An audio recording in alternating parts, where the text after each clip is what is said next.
Okay. Athletes ready. Stand to your timber. 3, 2, 1, go!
Hello, everybody, and welcome to it.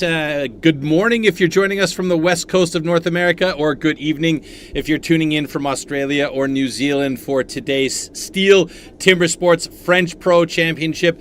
Today, we have a whack of very excellent STIHL Timbersports athletes on stage competing for that top spot on the podium to see who will represent France at the individual World Championships. It's going to be an exciting day. My name is Troy Mannering.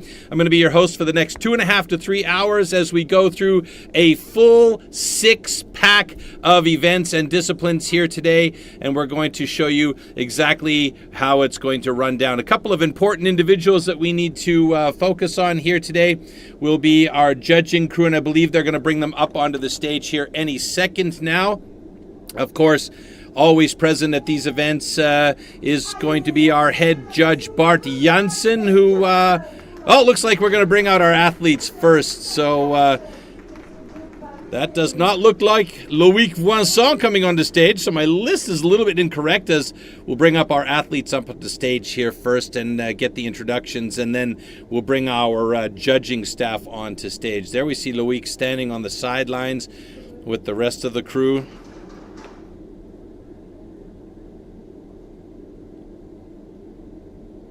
Seems like there's a little bit of confusion happening for our French athletes. That was perhaps a rookie introduction briefly there. Like his hat, though.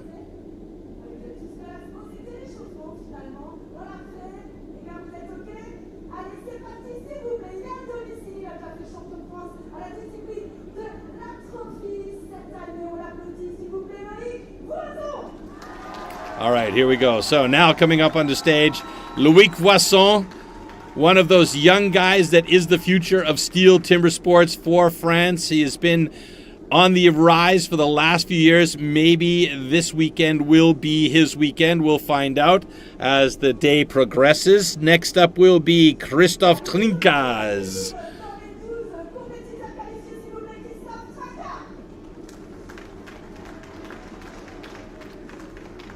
So changed his hat. Went from the cowboy style to the baseball style. Christophe Trincaz. Nope. It is going to be Romuald Puck. And he's going to stick with the cowboy hat today. Next, coming up on the stage, Anthony Prieur.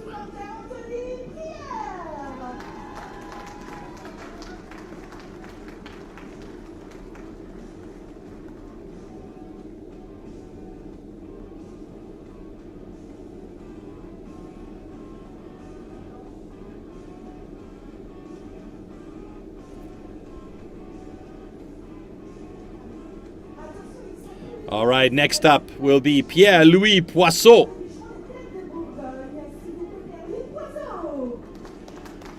Pierre-Louis, one of the bigger boys out there. He's a ton of power. He's been around the sport for a while. He's also been working on that beard for a little bit as well. Looking very much the mountain man here, so keep a close eye on him today. Next up, Elie Pageant. Elie, one of the veteran timber sports athletes in France. Next up, we have Julien Maya.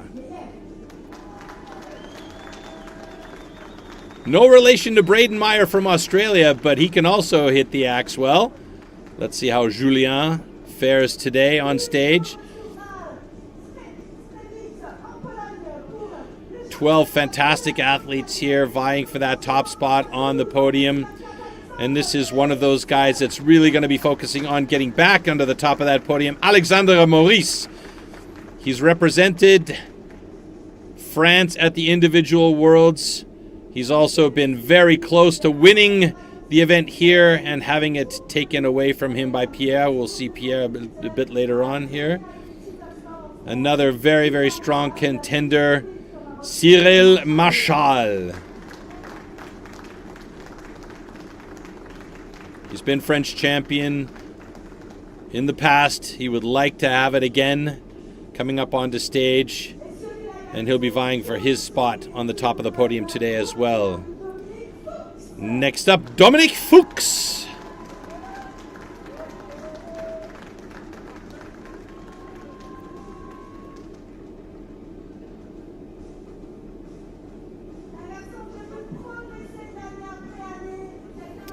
All right, now coming up, one of the young guys, Adrien Courteau.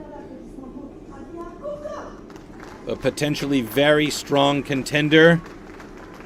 We saw him in the rookies, and now we're seeing him among the pros.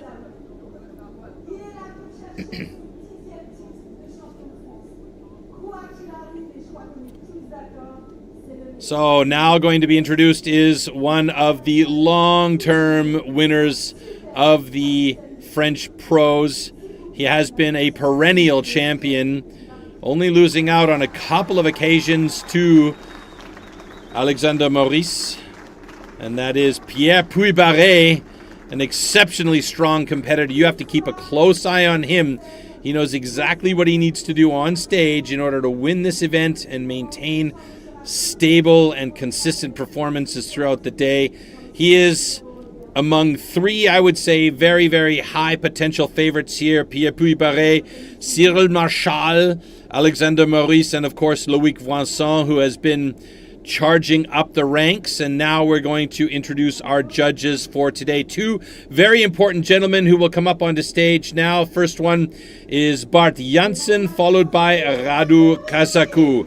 They will be maintaining order on stage as they come up and keeping a close eye on all of the things that are happening on that stage to make sure that we have a fair and well-run competition. So there we see Bart Janssen, and behind him Radu Kazaku. And of course our competition control center will be operated today by Naud von Leer. He'll be keeping a close eye on the action. And there you see our studio, our competition control center. So Naud von Leer keeping a close eye on the timing and all the cameras that we have there. And we are going to jump into the action very quickly. Our first discipline coming up is going to be the underhand chop. So let's take a quick look at the tool and discipline we'll be seeing as we start this competition off.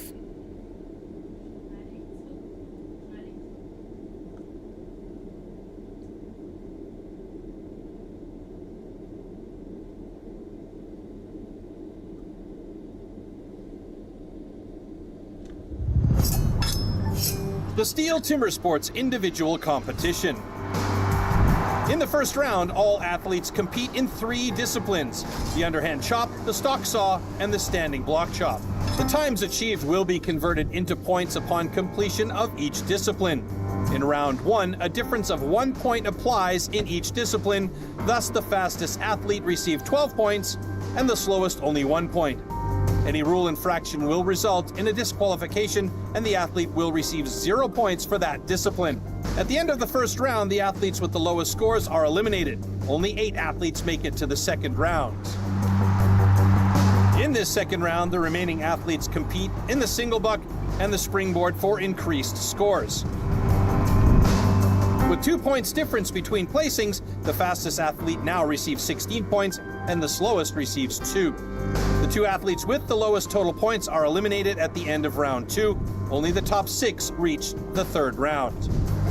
In the third round, anything is still possible in the hot saw, as an increased score interval of 3 points applies in this final round. The fastest athlete can score up to 18 points at the hot saw, the slowest only 3 points. The athlete who manages Sorry, folks, I was so excited to get this competition started. I forgot to tell you about the competition format. That's what we just saw there. So 3 rounds, and we'll whittle down to 6 athletes for round 3, and it's going to get exciting as we go through this entire competition, eliminating the lower seeded athletes as we move. So now let's really get to our STIHL Timbersports tool and discipline here for the underhand chop.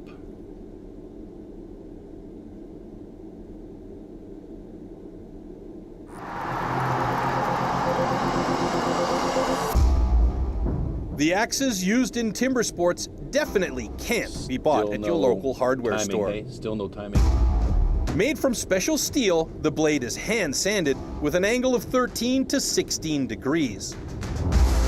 It's custom built and carefully adjusted for each competition.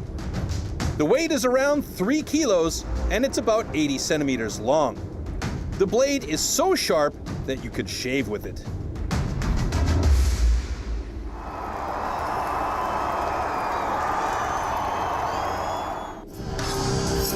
Underhand chop. In the past, the underhand chop technique was used to split logs. Standing on a horizontally anchored block, the athletes cut through a 32 centimeter log. The block has to be worked from both sides.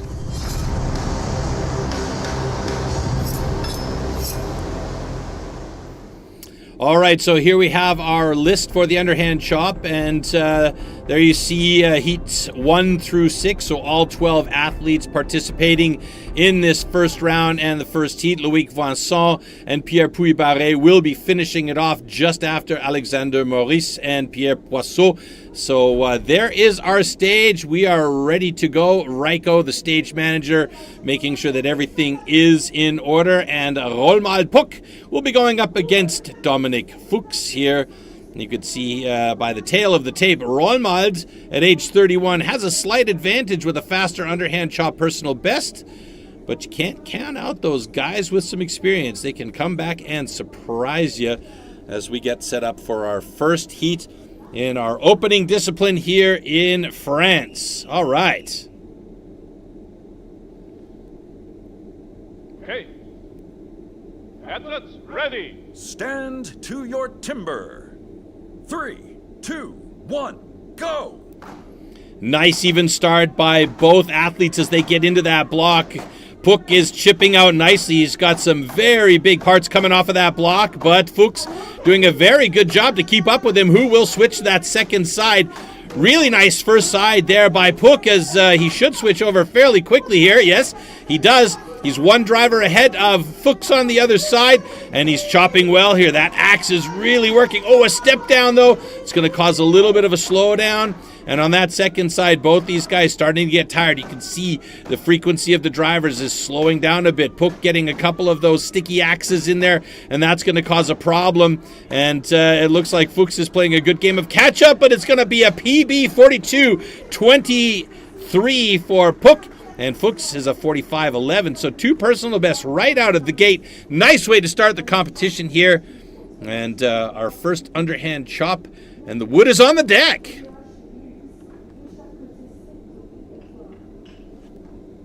Okay. Go Scots. Are good.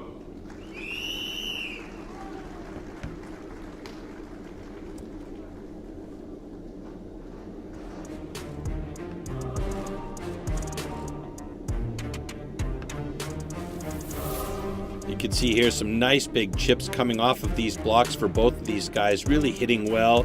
The scarf at the side, that line where the axe travels down through and into the wood, very, very clean for both these guys, not very steppy, so you can see the accuracy for both gentlemen was quite good. There's a little bit of a steppy block there, but he got through and has a nice clean cut. All right, heat number 2 coming up between Anthony Prieur and Christophe Trinca. Pretty closely matched up pairing here. Age difference, size difference, sure, but the speed, not that far off from each other. So we may see a very, very close heat between these two guys. Anthony, definitely the bigger of the two men. That could be a power advantage, and if he's chosen the right axe, he'll be cutting clean and chipping out nicely. Let's see how Christophe does against Anthony. Okay. Athletes ready. Stand to your timber. 3, 2, 1, go! Quick start by Anthony Prieur as he got into that block. He's got good pace there as well and chipping out very, very nicely. Good clean scarfs on that one side as I think he's going to switch fairly quickly. Oh, but it was actually Christophe Trinca that was over there before Anthony Prieur, and he got into that second side quick, and it looks like he might even be increasing the pace on that second side. Will we see a personal best by Christoph? We will indeed. 26.75, cutting well today. And that is 4 personal bests right off the hop for all 4 athletes that have done this first set of cuts. Very, very nice. That wood is cutting well. And these guys have made some good axe choices so far. Very, very nice start to the competition here today in France. Okay. Those cuts are good.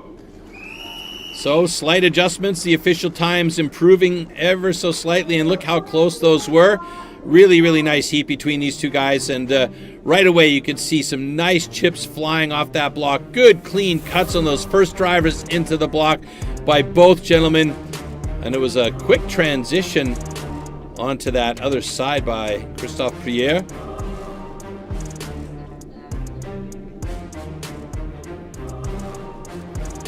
Yeah, very, very nice as these guys, great job. Couple of personal bests in that second heat as well.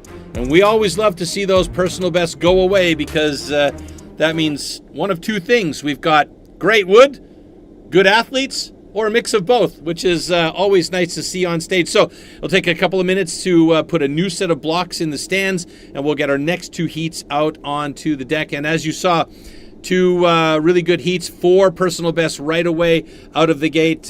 Love to see that. Something that our audience out there may want to keep a close eye on are some of the possible DQs that we may see. So the guys are standing on some flat sections of the board or of that block in order to give them good purchase so that they can drive that axe into the block safely.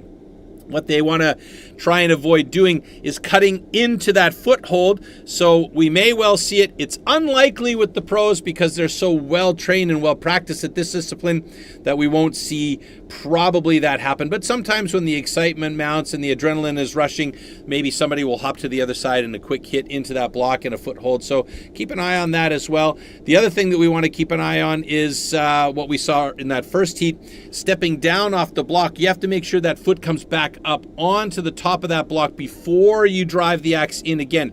If you drive that axe in while your foot is not secure on top of the block or it's on the ground, that is grounds for, and no pun intended, grounds for a DQ. Now the important thing here is to not get a DQ if you have a slower time. It is what it is, but a DQ means 0 points, and you don't want to go out of the discipline with 0 points. You're not going to lose the event in the first discipline, but it's not going to help you if you walk away with 0 points there. So far, as we look here, leading our underhand chop at the moment is Christophe Trinquat with a 26.45, and as I mentioned, personal besting these first 4 guys out on the blocks. Really, really nice to see, and that tells you a lot about how the wood is cutting today. So looking forward to seeing this next heat between one of the granddaddy caddies, Cyril Marchal, going up against Julien Mayer in heat number 3, ready to go.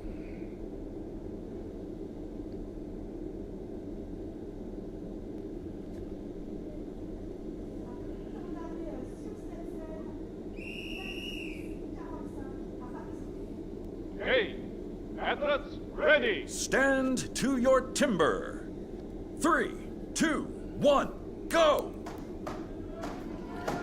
Good start by Julien Mayer and Christophe Marchal. Christophe just a hair faster on the start than Julien Mayer, but still within the timing, I believe. And he's going for pace as much as he is for accuracy. Switches to the other side very quickly, and Julien Mayer on the other side of his block, about 2 drivers behind Cyril Marchal. Cyril looking for more drivers inside the time as possible here. Julien Mayer looking for the accuracy and the timing. Foot down, but he's got it back up. And another personal best. There we go. Julien Mayer with a 29.91. He wasn't quick with the axe, but he was accurate with the drivers. So really nice clean cut by him. He sits in 3rd place right now with that time, and he's got himself a personal best. Cyril, not a personal best for him, but he is in 4th place right now in the underhand chop standings. Those cuts are good. So times are now locked in and official. Holding on to that top spot is still Christophe Trinquat, but really nice cuts here by both Julien and Cyril. You can see Cyril going for more frequency in the drivers, but Julien's cuts, the scarf there, really, really nice and clean, and that was the difference maker here. Good final driver there by Cyril, but just a hair behind Julien Marchand. Julien Mayer, excuse me. Okay, next heat coming up, Elie Pageant up against Adrien Cortot. And again, a couple of times, personal bests that are very, very close to each other. And the way the wood's been cutting today, I would not be at all surprised to see either one of if not both of these guys knock down personal bests. Right now, the time to beat, 26.45.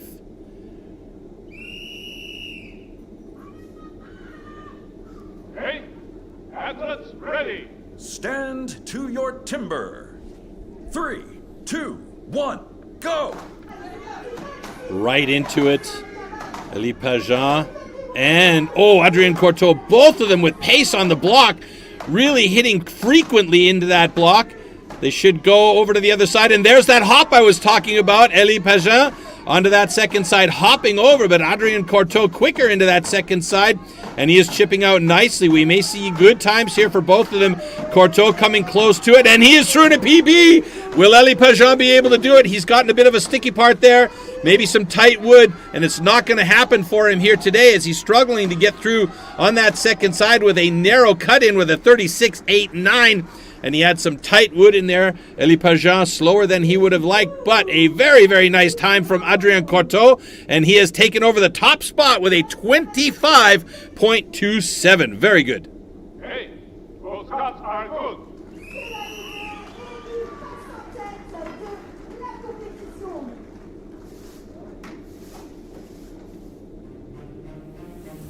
All right, going for pace instead of accuracy. You can see those steps in the block here, but the frequency of the drivers coming into the block was quick for both of these guys.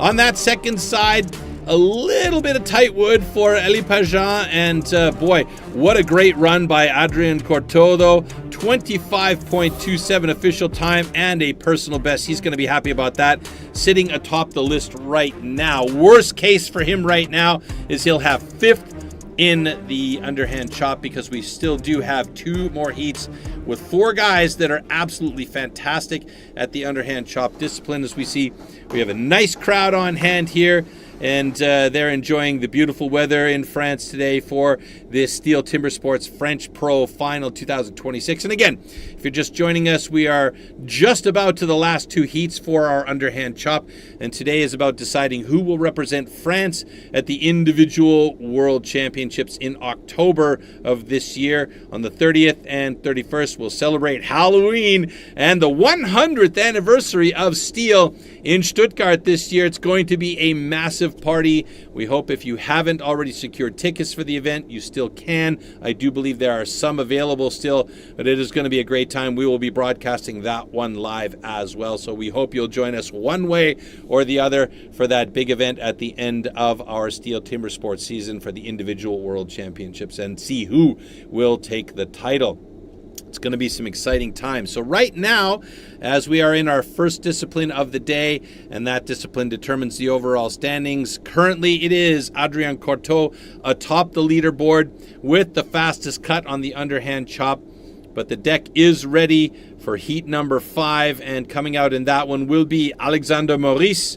He will go up against Pierre-Louis Poisson. Now, Alexandre builds his own axes, and he grinds them and sharpens them, but he also builds a lot of the axes for many of our pro athletes around the world, in fact. And he has some of the most beautiful axes, and he is excellent in this discipline. So keep an eye on him, and you can see from his personal best, if he can come even close to that, he should take over that top spot. He has represented France in the past, and it's been a real battle between him and Pierre Puybaret the last few years to see who will represent and who will stay home, as it were.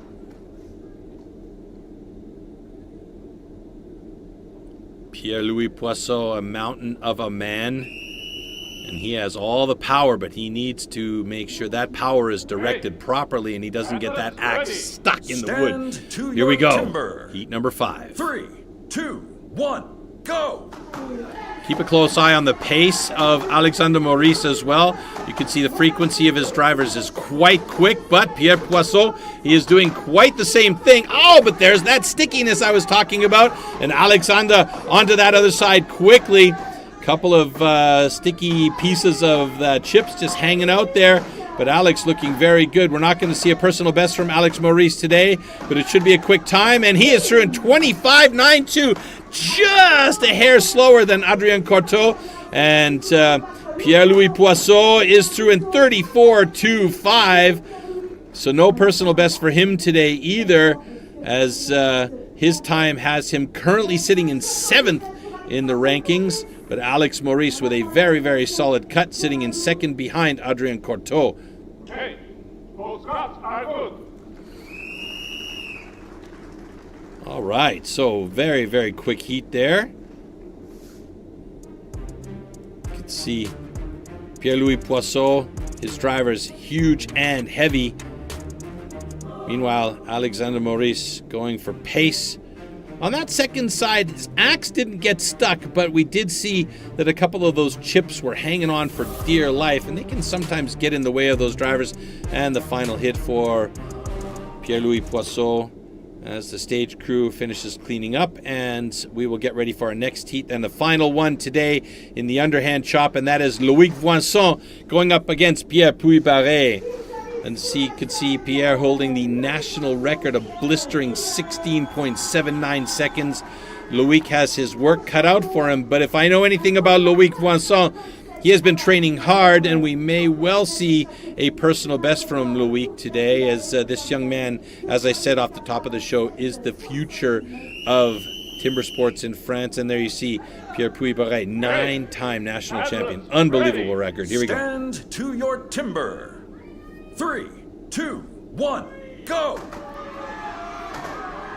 Getting right into it, and Loïc Voinson keeping good pace with Pierre Puybaret. Both gentlemen shipping out nicely on that first side. Loïc Voinson half a driver ahead of Pierre Puybaret on that second side. We may see a good time from both of these. It's not going to be a personal best for Pierre Puybaret, but Loïc Voinson may well get himself a personal best. Puybaret with the fastest time of the day, a 19.98, and a PB for Loïc Voinson, 23.47. Great improvement for the young man. Nice to see him up there. So Pierre Puybaret, he has the top spot in the underhand. Loïc Voinson slips into 2nd place with a great time. Adrien Cortot and Alexander Maurice 3 and 4, and Christophe Trinquart in position 5. Wow, what a heat. Hey, both cuts are good.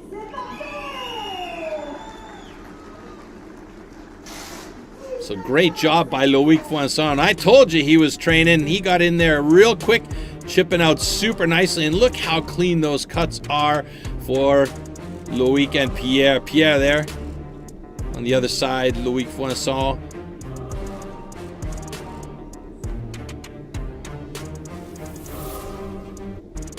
So beautiful heat right there. The last two guys coming out and really proving it's a fantastic run. Pierre Puybaret with the fastest time of the day. So he'll take the full 12 points from this discipline and move on to the next one as we take a look at the underhand chop results. And there you see Puybaret atop the leaderboard with Loïc Voinson right behind him. Adrien Cortot with a personal best as well in 3rd place. Alexander Maurice, the underhand chop specialist, sitting in 4th place, and Christophe Trinquart in 5th place. So that is the top 5, and that is how our ranking will stand right now for the overall as well, as this is the first discipline out of the gate. So now when we move into our next discipline, the stock saw, we'll see these rankings start to change around a little bit. We'll get that on stage here shortly, but before we get on to stage, let's take a look at the tool and discipline for stock saw.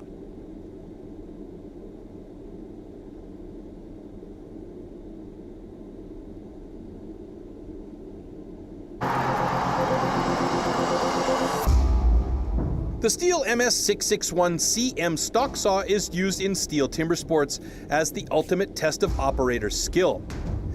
Designed for the toughest jobs in forestry, it produces approximately 7.3 horsepower, has a displacement of 91.1 cc, and weighs 7.4 kilograms. To ensure evenly and fairly matched saws, professional STIHL technicians prepare and test the saws before each competition.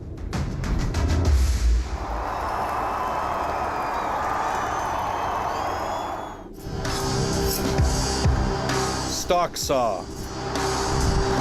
After the starting shot, the contestants have to cut 2 wooden discs, so-called cookies, within a 10-centimeter mark. 1 downward and 1 upward. The attempt is only valid when both discs have been cut off completely and within the marks.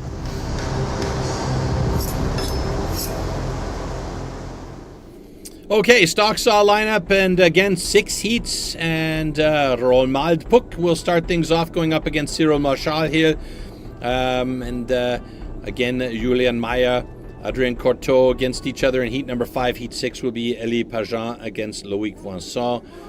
This is an interesting one because this isn't about your power or how hard you can push the saw down. It's about knowing the machine, feeling the vibrations and hearing the motor, knowing when to push harder and when to ease up. And the harder you push, sometimes that could cause the saw to actually slow down a little bit. So these guys really, really have to have good operational tendencies with the saws in hand. You can see right now as Romuald does a little bit of marking on his block. Those are the guidelines that these guys use to get their first cut in and help them with the transition to the upcut at the bottom. And that transition is also quite key because that is going to determine how much wood is outside the saw for the upcut and whether or not their transition was a swing in all the way to the line or if they had a nice clean transition. We'll keep a close eye on the styles of each of these guys as they cut using this stock saw. No adaptations to the chain or the motor here. It's the same saw you buy in your local dealer. Here we go. Stand to your timber.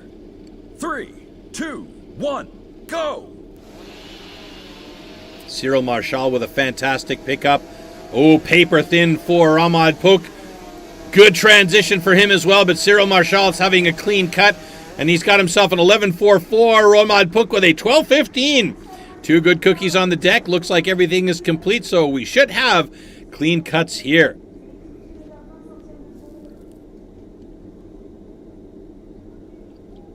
Hey, those cuts are good.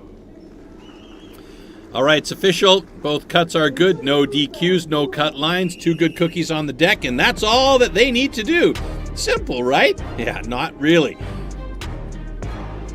Good start into the block here by Cyril Marchal. That first piece was a little bit thicker, but look how paper thin that was for Romuald. Absolutely fantastic. His targeting was on point. Nice sized cookie on the upcut. Little bit too much pull, slowed him down a bit. Still a good time as we get set for stock saw heat number 2 between Anthony Prieur and Dominique Fuchs.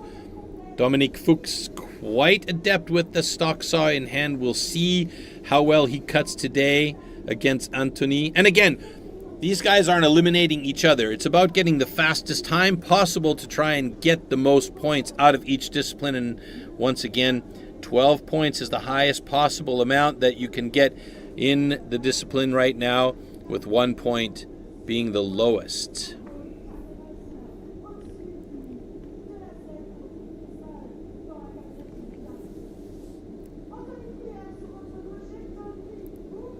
Block needs to be remarked there by Radu Kazaku. And you can see 10 centimeters. It's not a lot of space, especially when you consider that you're dealing with a piece of machinery that has a piston moving inside there. That can also make the saw jiggle and wiggle a little bit. But these are very, very nice light saws used frequently in forestry and always dependable. Warm up your saws.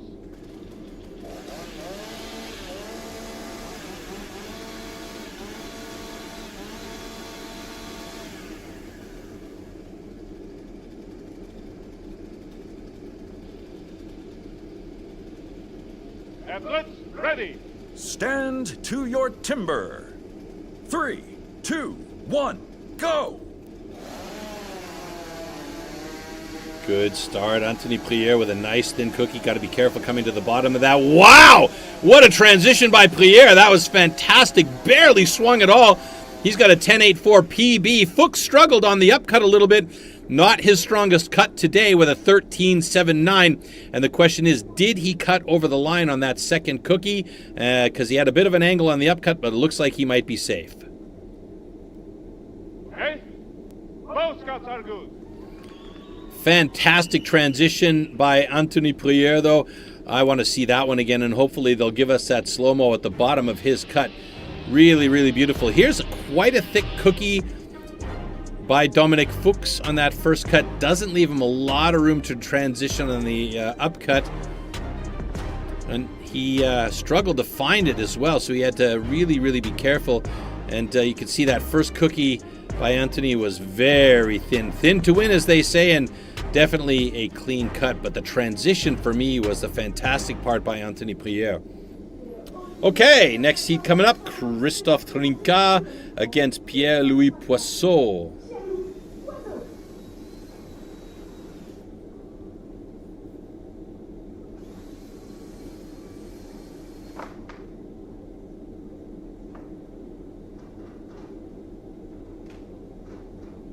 I was kind of hoping we would see the cowboy hat during one of these heats on Christophe. Maybe we still will.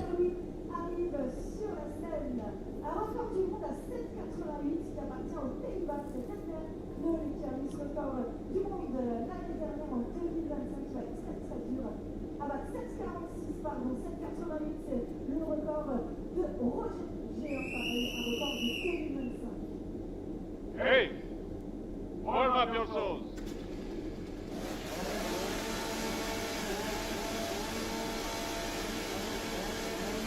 Pierre-Louis Poisson giving the saw a quick shake and bake as he gets it warmed up. All right, both saws in the pads and ready for start of competition here. Ready. Stand to your timber. 3, 2, 1, go! Christophe Trinquart, really nice start. Also a very thin cookie. Pierre-Louis Poisson with a great thin cookie as well. Massive transition by Trinquart, so he's got to be careful. Poisson looking like he's got a good upcut. Did Trinquart come close to the line? Did he cut over the line? That was a huge fat chocolate chip cookie he dropped there. Bart Janssen looking very, very close. Give us a quick nod. There's a thumbs up. So it's a good cut, but man, did he come close to that line. Hey, both cuts are good. Good times. Christophe Trinquart and Pierre-Louis Poisson, just both of them at the 12-second and change mark. Here's Pierre-Louis Poisson. Enters without hesitation at all. Transition swing by Trinquart, however, pretty massive. Poisson struggling to find that upcut line, wanting to make sure he doesn't go over it. You can see the red line that he put in helping him on that guide, but getting in at the bottom was where he had a bit of a problem. And look how fat that cookie is for Trinquart. Holy smokes, folks. That came close. All right, a couple of guys that are real good in this discipline, as you can see from their personal best times. Both of them just past the 9-second mark.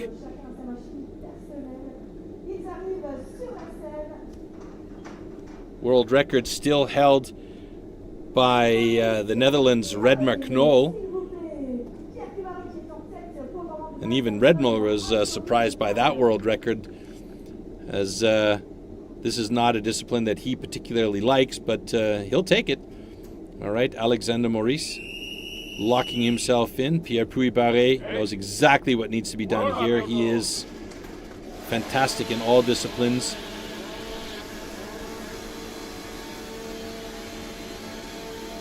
He's such a big man, he makes that saw look like a toy in his hands. It's amazing. Athletes ready. Stand to your timber. 3, 2, 1, go! Wow, good even start by both these guys. What a pair of competitors here. Two cookies on the deck at almost the same time. Alexander Maurice looking like he's going to have the faster cut. 11:08 and 11:69. How evenly matched up are they? Personal best of 9 and change, and right now no personal best for them, but so close together in their timing. What does that tell you? Both of them are great, and the wood is cutting dead even. So that's fair wood right there, folks. Both cuts are good. All right, so Anthony Pierre still holding on to that top spot with a 10.65. Alexander Maurice with a 10.94, though, slips into second place. Pierre Puybaret is in fourth place with an 11.44 official time in this one. You could see Alexandra leaning that saw on his leg and pushing in for that upcut. Not wanting to pull too hard, but keeping a nice steady pressure. All right, next up we have Julien Maya and Adrien Cortot. Again, a couple of guys quick with the saw in hand.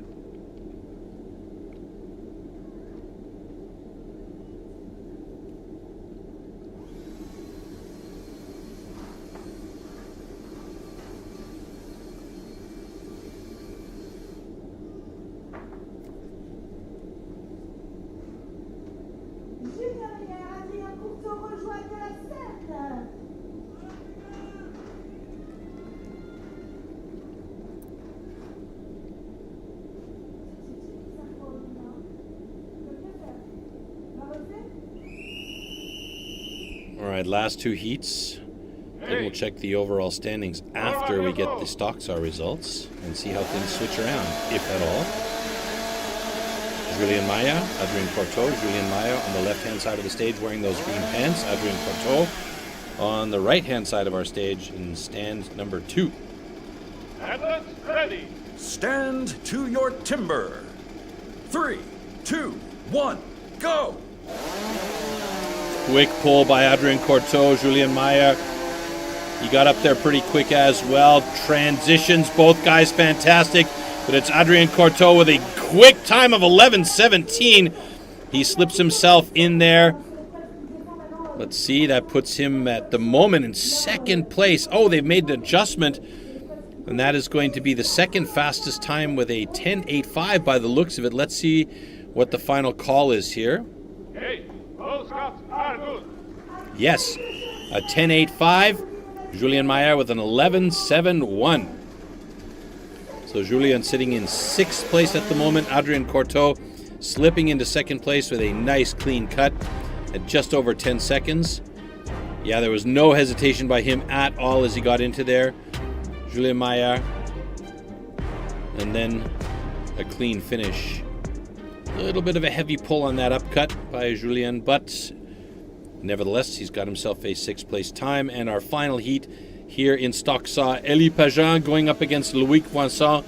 Loïc, whew, young man, keep an eye on that time, 8.93. I don't think we're going to see it today because the wood's been cutting a bit tight for these stock saws, but if he can get even close to that time, he might get that top spot here and give himself a chance to move up in the overall rankings.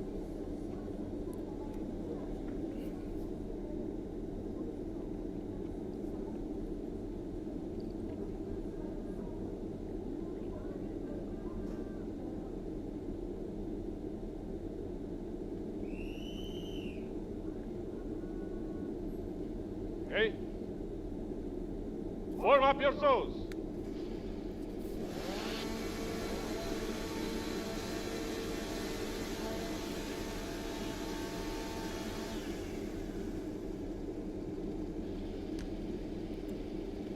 Athletes ready. Stand to your timber. 3, 2, 1, go! Ooh, good start by both these guys. Both of them got into it very, very quickly. Thin cookies to start. Ooh, Elie Pageant coming very close to the line there. That could be a DQ. It's going to be close. And Loïc Voisin with an 11.13. Elie Pageant with an 11.22. But I don't know. He may have cut the line there.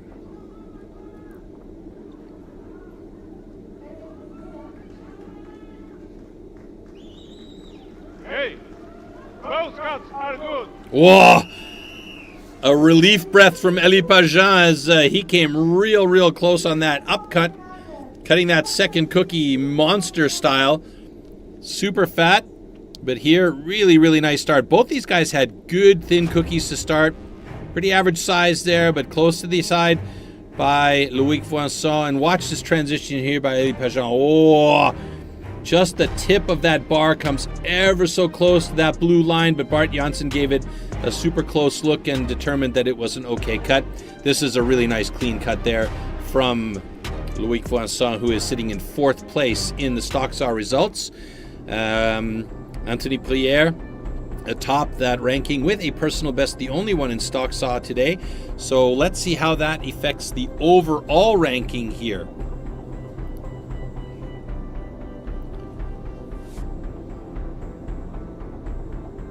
So overall ranking will come up shortly, and we should see Adrien Corteau move to the top of that ranking with a super solid 11 points in this discipline.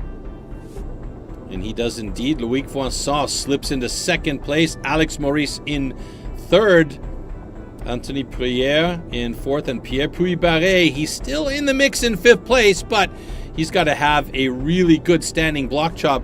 And apropos standing block chop, that is our next discipline coming up. The guys will be getting the stage ready for our third and final discipline in round number 1. And it all comes down to this discipline. And so far, we haven't seen any DQs in the first 2 disciplines. So that bodes well for everybody that's competing here.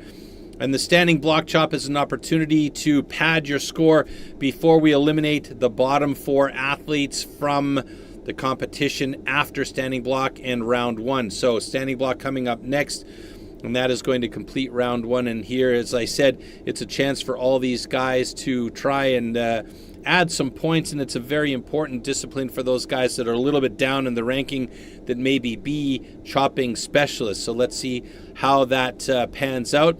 The stage is coming close to being ready, so let's take a quick look at the discipline standing block chop.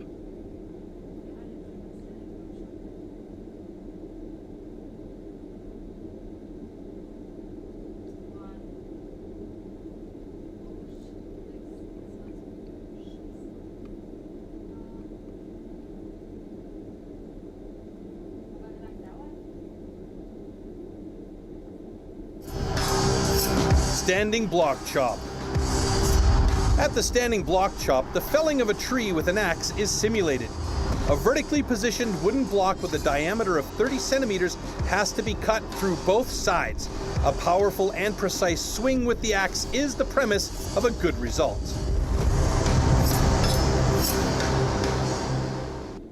Okay, so there's our standing block chop lineup, our third discipline in round 1, and this will close out round 1. Romad Puck going up against Dominic Fuchs, Christophe Trincat against Elie Pageant, Anthony Prière against Julien Mayer, Cyril Marchal against Adrien Corteau, Alexander Maurice against Pierre Louis Poisson. Alexander strong in this discipline, and Loïc Voisin against Pierre Puybaret. Loïc and Pierre both very, very strong in this discipline as well. We very often see Loïc Voisin picking up that last discipline in the team competition with Pierre Puybaret either on single saw or underhand chop.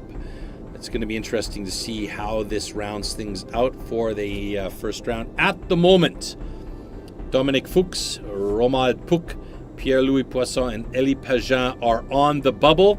Those bottom 4 guys really need to pick up the pace in this discipline and make sure they have very, very good standing cuts in order to gain some points and be among the top 8 athletes that will move on to round number 2 and the single buck and springboard disciplines.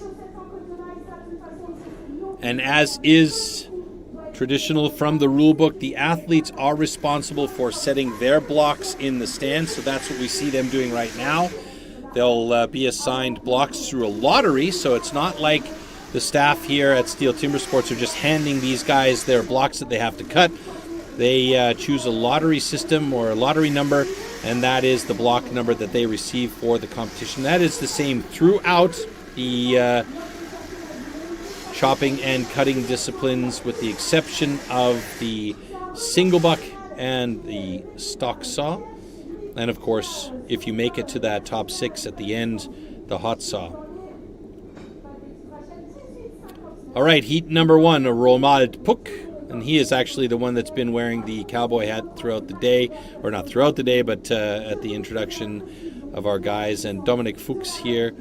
Their personal bests, a little bit off the national record of 18.59, but you never know what could happen up on stage. Somebody could have an exceptionally good run. And this is, of course, all personal best prior to the entire training season.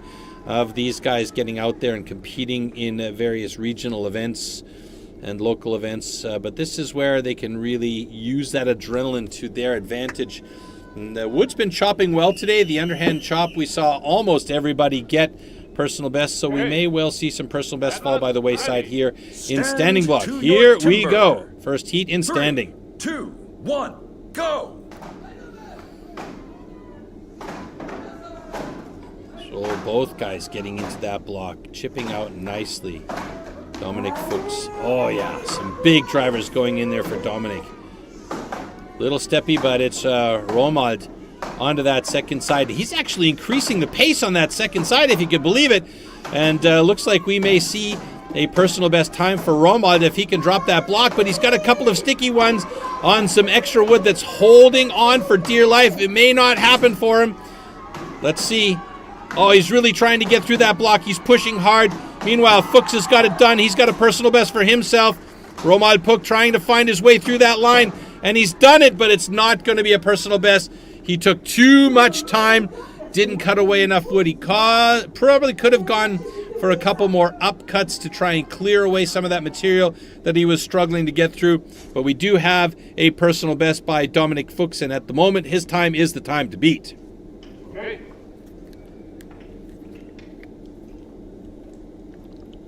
Those cuts are good.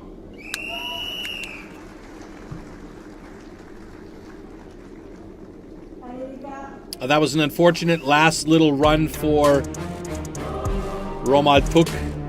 He was so quick on that first side. He had, I think it was an 8-hit first side, switched over to that second side. He went one up, one down, and just continued on that pace to that second side. But here, you can see he's trying to break through that block, but he had just too much material. One or two more change cuts for him, and he could have gotten through there. That just, you could see that a little bit of extra stuff there made a huge difference. So yeah, that slowed his time down significantly. All right, heat number 2, Christophe Trinquant up against Elie Pageant.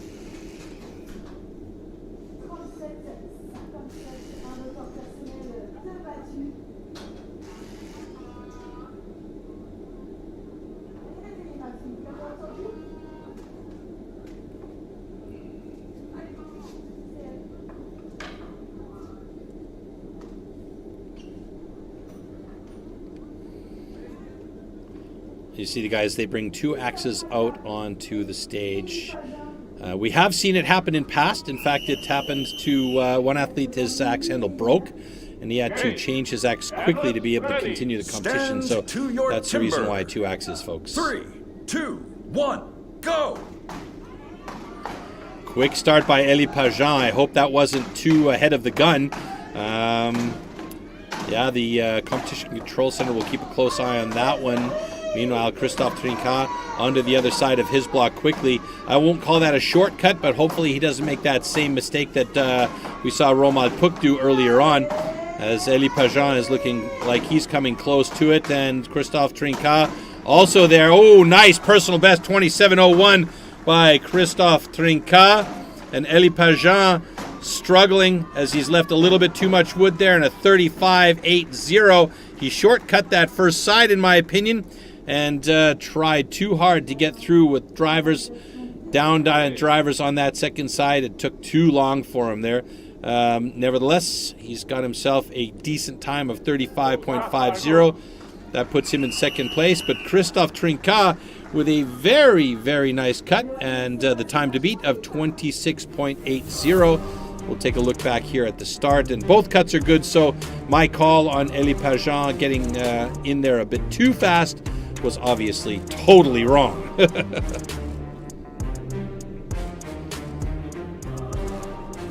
Yeah, a couple of sticky axes there for Elie Pageant as he switched to that second side, maybe trying to find a little bit of looser wood on that second side. You could see he had a lot of material still left on that first side, so left himself a bit too much to try and cut through with those big power drivers on the second side.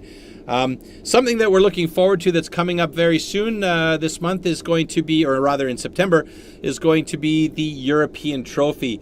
The trophy format is so fantastic. It is exciting. We see 4 disciplines happen in in very quick succession, and we're going to take a look at the European Trophy and what that's all about coming up in just a couple weeks' time.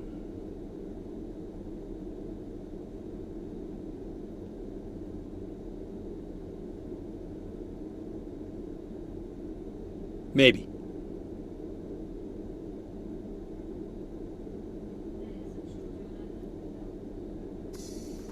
Welcome to the STIHL Timbersports European Trophy. That is a clear message to the rest of the field. Round of 16, here I am, I'm the man to beat.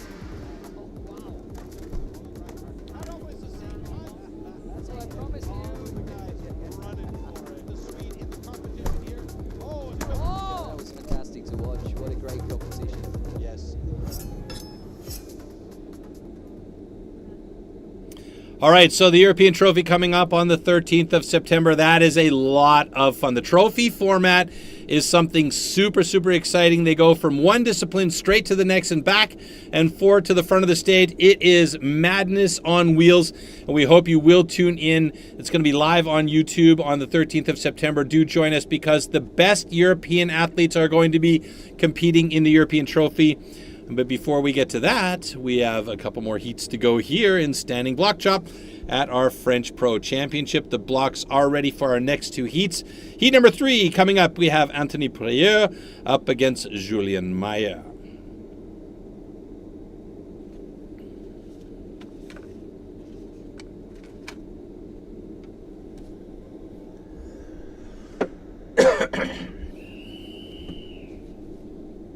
Hey, athletes, ready. Stand to your timber. 3, 2, 1, go!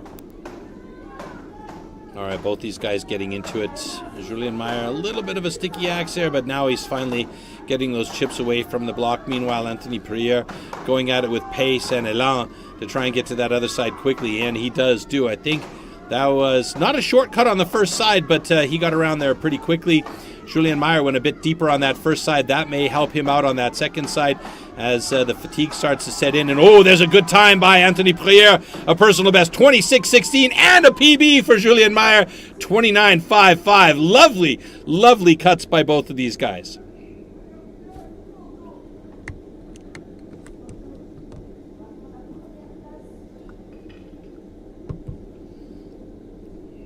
Okay. Those cuts are good. And you could see the pace that Anthony Pierre put in there. Really, really fast drivers, quick hits into the block. Julien Meyer. There's those first couple of drivers, left a couple of chips in there. And as I said, you know, it sometimes can get in the way. And then Anthony Pierre onto that second side very, very quickly with a very nice time. And by the way, folks, that is the fastest time of the day so far. And Julien Meyer sitting in third place in the standing block chop. Moving on to heat number 4 between Cyril Marchal and Adrien Courteau.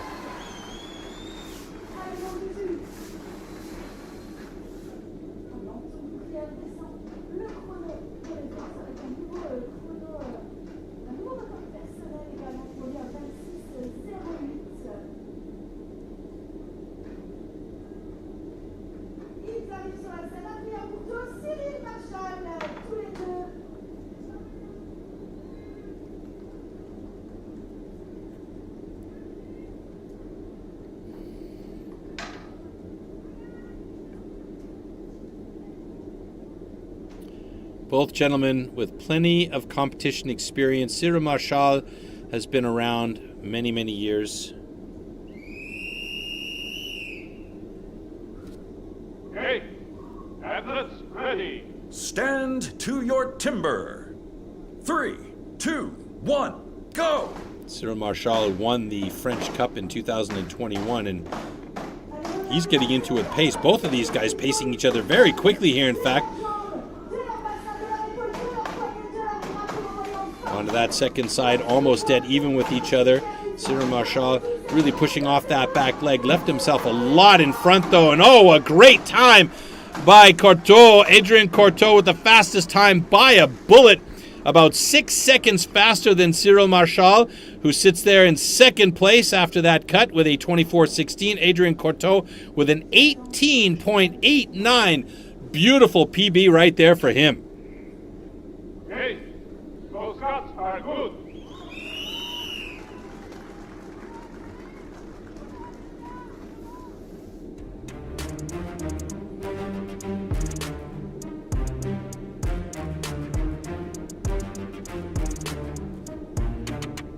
both of these guys, really quick pace. That was, a very sticky axe by Cyril as he tried to come around that other side.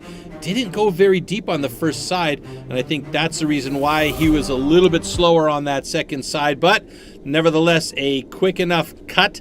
And Adrien Courteau at the moment in the lead of the standing block chop, with Cyril Marchal in second position and Anthony Prière sitting in third place at the moment. Now, what I was mentioning earlier on is these guys are all competing for that top spot on the podium so they can be considered for the European ranking to be able to compete at the World Championships, the individual World Championships that's coming up later on in the year in October, on the 31st of October in Stuttgart, Germany, where we will celebrate a whole bunch of stuff. In fact, we'll celebrate Halloween, unimportant at this point. We'll celebrate the 100th anniversary of STIHL, and that is going to be a fantastic party, and we know that STIHL is going to be taking out all the stops here for that event in Stuttgart, but as well, we are going to be celebrating what may well be a new champion atop the leaderboard in STIHL Timbersports at that World Championships. Let's take a look at what we can expect at the individual World Championships coming up in October. Okay, we're not going to have a look at that. Sorry, no teaser for you today. Maybe a little bit later on, because it really is fantastic. And the excitement and vibe at those events is really, really outstanding. Okay, heat number 5, Alex Maurice and Pierre-Louis Poisson.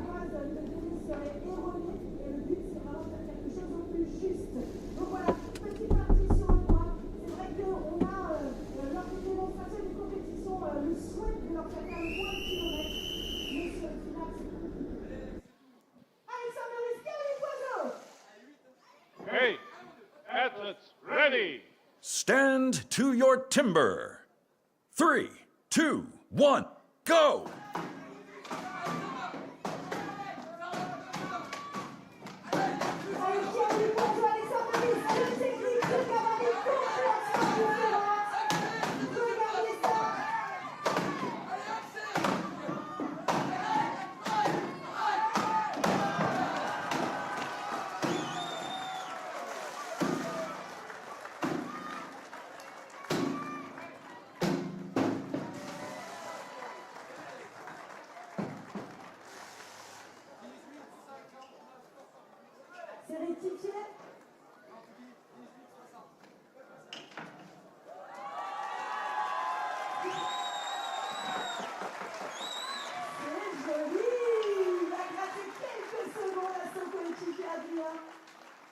Okay, both shots are good.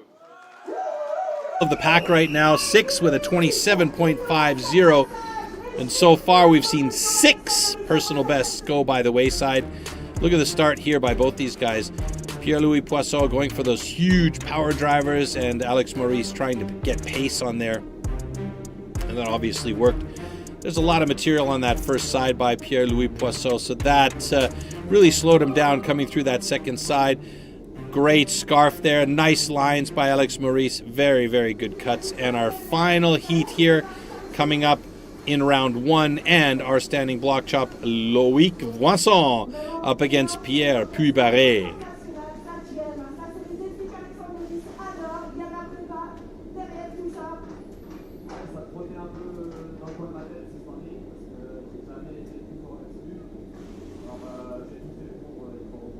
National records held by that man right there, Pierre Puybaret, 18.59. Coincidentally, his personal best. Interesting that his national record and his personal best don't look exactly the same, though.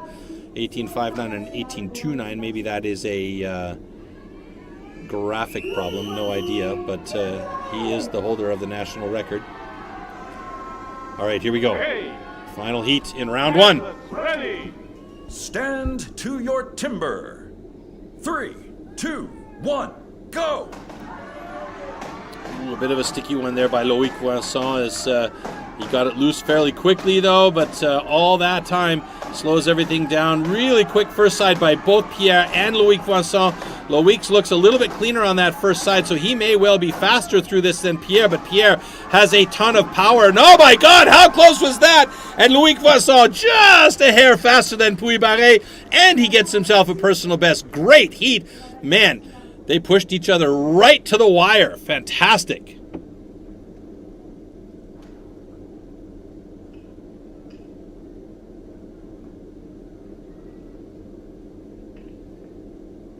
Okay? Those cuts are good. So Loic Voisin, a personal best, knowing he was on stage with one of the best, Pierre Puybaret. Pierre Puybaret with a 19.38. Loic Voisin with a 19.16. A really, really nice time. Puts Loic Voisin in third place in the standing block chop results. And Pierre Puybaret just behind him in fourth. Alex Maurice with an absolutely blistering 18.29 and a new national record holds the top spot. But this was really the heat of the day between these two guys, just pushing each other every single driver. Great run by Loic. And it was just a little bit extra material on the front of Puybaret's block that probably slowed him down some. And he is sitting in fourth place as a result. So standing block chop results, Alex Maurice, as I mentioned, national record 18.29. Not far behind Adrien Corteau there with an 18.89 personal best, and Loic Voisin with a 19.16 personal best. So the top 3 points there. And that is going to change things around in the overall standings ever so slightly. Let's see what it does.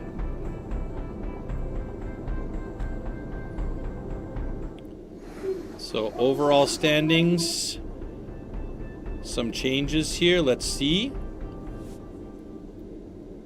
Yeah, Alex Maurice, we should move into second place. Loic slips down. Pierre Puybaret moves up to fourth place with Anthony Prieur moving down a spot. Adrien Corteau stays in the top spot. So right now, he is the man to beat, and we will lose 4 athletes. Elie Pagin, Pierre-Louis Poisson, Romuald Puck, and Dominic Fuchs are all eliminated from competition as we complete round 1 and we step into round number 2. And our first discipline in round number 2 will be the single buck. And hopefully we can take a quick look at the tool and discipline for the misery whip, as it's well known around the timber sports world.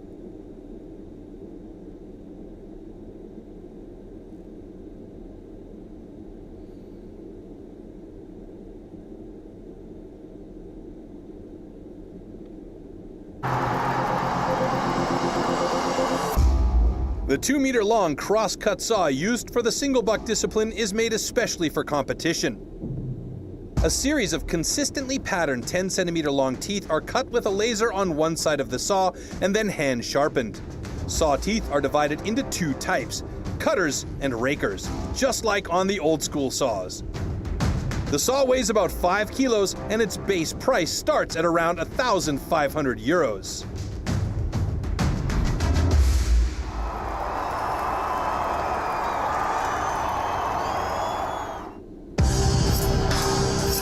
Single buck.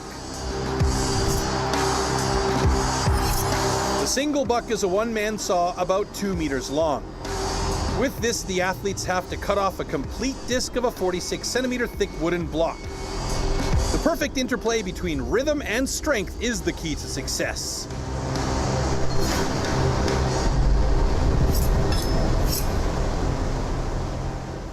Okay, so we have 8 athletes remaining in competition, and after the next round, we'll eliminate 2 more. In the meantime, Julien Mayer will go up against Christophe Trincard, Cyril Marchal against Anthony Prieur, Pierre Puybaret against Loic Voisin, and Alex Maurice against Adrien Corteau. Keep a close eye on Pierre Puybaret and Loic Voisin. These 2 guys are single saw specialists, and we should see good quick heats from them. Julien Mayer also very quick with the single saw. 16.26 seconds is his fastest time.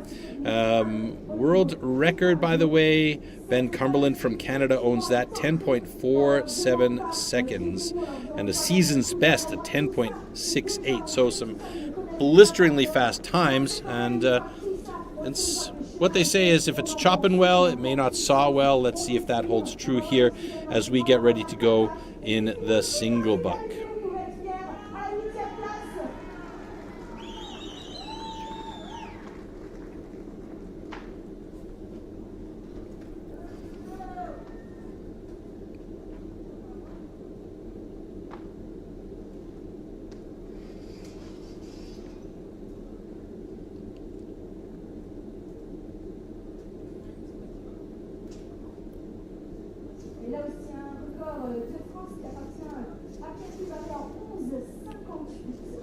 Look at those cutters and rakers and how nicely that saw moves into the wood. And you can see Julien Mayer using a level to make sure that that saw is exactly in line the way that he wants to go down through that cut. That's not a dumb idea, actually. Julien Mayer using that level to make sure that everything is straight, because if you do set that saw at an angle and you start cutting towards the outside of the block, you may have a problem at the bottom. Okay, here we go. First heat in round 2 in the single saw. 2, 1, go! Very nice start by Julien Mayer, using the entire length of that saw on the short wood at the top and getting into the lower middle part of the block. He's got a nice clean flow going. He's keeping the action moving with that saw. Christophe Trinquant is looking quick, though. He's gotten fast through the middle of that cut, and he's going to have a fast cut. Oh, he got stuck at the bottom, and it caused him a problem with the time. Julien Mayer with a 19.82 and Christophe Trinquant with a 21.90. It looked like he was going to be fast towards the bottom, and he just got an angle change and hooked up at the bottom, and that slowed him down, taking away about 1.5 to 2 seconds with a possible time here. Hey, both cuts are good. So we have our first heat in the books for single buck. Julien Mayer with a 19.64. That's the time to beat in our competition so far. This is actually a really fast cut by Christophe Trinquant, and I think he was quicker through the mid part of the cut, but right here at the bottom of his cut, his angle changed, he hooked up, and he got slowed down, and that took off about 2 seconds of his time. Or added on, rather, I should say. Okay, next heat, Cyril Marchal up against Anthony Prieur. Couple of guys that are pretty evenly matched up based on the tail of the tape here.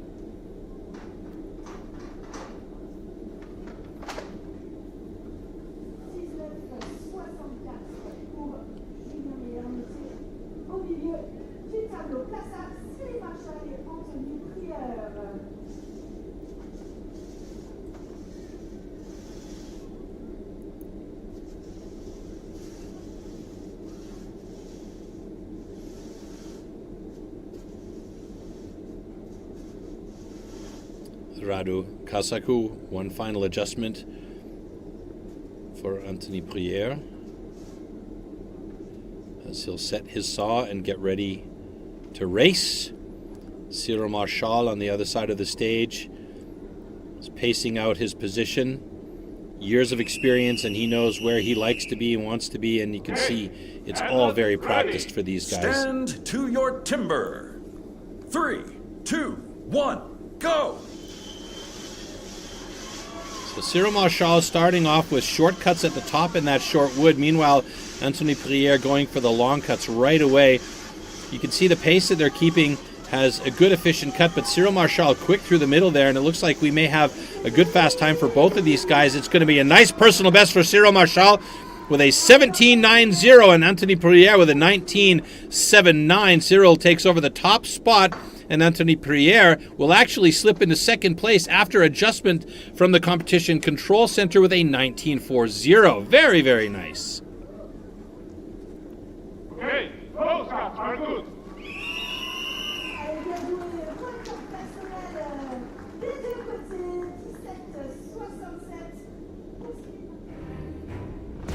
So a couple of different styles as far as the start is concerned, and we see Anthony Prieur here he goes for the full length use of that saw right off the bat. And Cyril Marchal, he went for shorter cuts in the short wood at the top, but then started going tip to knuckles through the entire length of the saw, through the middle, and at the bottom he went back to those short cuts, and it worked well for him. So 2 different styles, and both are effective. Okay, this one should be good. Both these guys pretty solid in the single saw. Pierre Puybaret holding the national record of an 11.58. Loïc Voisin, considerably slower for his personal best, but I bet you dollars to donuts Loïc is going to come into this on fire and drop a PB. That would be my hope anyway. I want to see the young man do well here today, and at the moment he's currently sitting in second place in the overall rankings, or rather third place, just behind Alex Maurice. So a good cut here could mean maybe the top spot. Let's see. Trouble is for Loïc, as he knows that Pierre Puybaret is on the other side of the stage. If you call that trouble, that could be one of those situations of playing up where Loïc says, okay, I got to keep up. To your timber. Let's hope so. Let's see. 3, 2, 1, go. Very nice start by Loïc Voisin, is looking good for him. Pierre Puybaret using the entire length of that saw. Those rakers and cutters are doing exactly what they need to do as he's getting to the bottom of that cut. Oh, he got a little hooked up though, but it's a 15.38, a good time, and Loïc is definitely going to drop a personal best here. Oh, he took off a rather large chunk at the bottom of that cut. Hopefully that doesn't cause him problems, and it's actually a 20 and change as he got to the bottom of that one. And it's going to be a personal best as they make an adjustment. It's a 19.67, so good to see that personal best go away. And yeah, a little bit of relief there for Loïc as well, because we saw that big chunk break off at the bottom of his cut, but luckily it broke off to the inside and not to the outside. Really nice start though by Loïc, and it was good to see this cut come through clean for him. Pierre Puybaret, of course, with the fastest time of the day, a 15.17.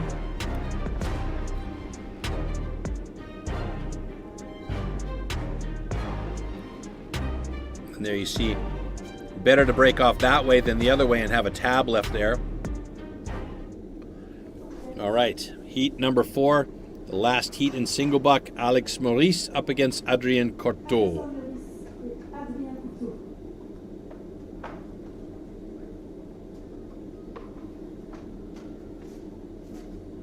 And so far, 3 personal bests in the single saw: Cyril Marchal, Anthony Prieur, and Loïc Voisin. Loïc currently sitting in 5th place in the single saw, so that is going to be a problem for his overall rankings. It's not going to affect him massively, but we won't see him climbing up the ranks. In fact, we might see him drop down a little bit, and there you see the mesh socks that these guys are required to wear, and the spike shoes that are being used by Alex Maurice. And the spike shoes, despite having a grip tape deck, the spike shoes will provide that added extra little bit of grip that some of these guys really like to have. And interestingly enough, both Alex and Adrien are the only ones that we've seen wearing these spike shoes in the competition so far today.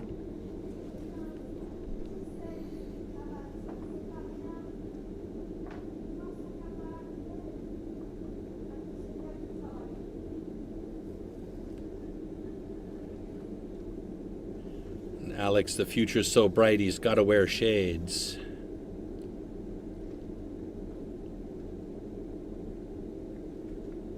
Adrien Corteau ready to go.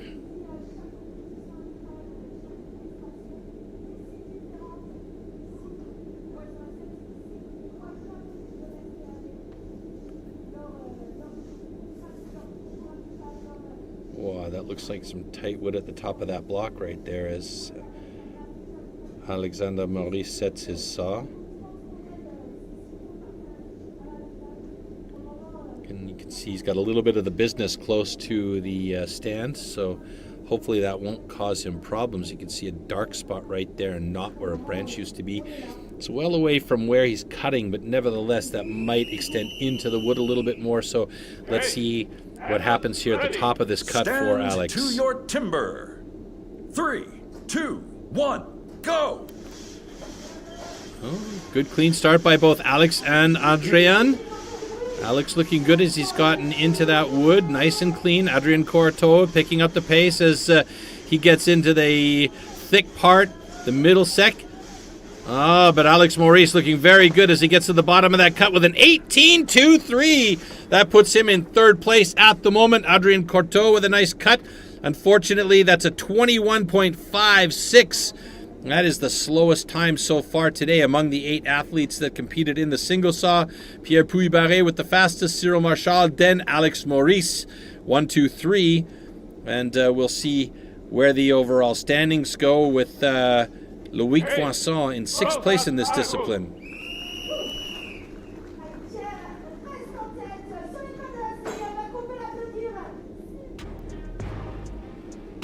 All right, so clearly no problems for Alex at the top of that cut, and that wasn't really factoring at all. Adrien Courteau with a 21.56, so the slowest of the guys, and I say slow in comparison to, but those are some really, really fast times with respect to, STIHL Timbersports in general. All right, let's take a look here at the single buck results. Pierre Puybaret, of course, fastest time, 15:17. Then a couple of 17s and change for Cyril Marchal and Alex Maurice. Then a couple of 19s and change. 3, in fact, with Pierre Puybaret and Voisin. Surprisingly to see these guys in the 4, 5, 6 positions. Christophe Trinca and Adrien Courteau in the bottom 2 spots there. Let's see how that affects our overall standings. Should mean that Pierre Puybaret moves into the top spot from 4th, so it should be a fairly significant jump for him. No, in fact, he stays there. Excuse me. Alex Maurice holds on to that 2nd position. Loïc Voisin holds on to his 3rd position. And Pierre, Courteau, Marchal, Maya, and Trinca bring up the remaining 4 positions down in the bottom of the rankings. So the top 3 spots, or rather the top 2 spots, tied for 43. Then we have tied for 36 in 3 and 4, and tied for 34 in 5 and 6. Wow, these are going to be some close heats as we get set to go on to our springboard, and we see our 2 French colleagues in studio on site there. So next up is the springboard. Now, the springboard, a lot of people call the hot saw the maker or the breaker. For me personally, the springboard is the one that really decides who's going to make it into the top 6, because after the springboard, we're only going to take 6 of the 8 athletes into that final and big discipline, the hot saw at the end. Now, the springboard is a very, very finicky discipline. You have to be quick, accurate, powerful, and brave. There's a lot going on here. We'll take a look shortly at the springboard discipline, but one thing I can say is, like I said, for me, this really is the maker or breaker, because this is going to be a deciding factor for those guys that may be on the bubble of being eliminated, perhaps getting into that spot where they need to be among the top 6. And for some of the guys that are at the top, if they're not having a good springboard day, it could mean that they drop down the rankings a little bit. So keep a close eye on those positions 3, 4, 5 and 6 in particular, to see how the springboard works and how well these guys do. In the meantime, maybe we could take a quick look at the tools and discipline for springboard, and if not, maybe we'll have a clip for you with our World Championship teaser. One or the other is coming your way, hopefully.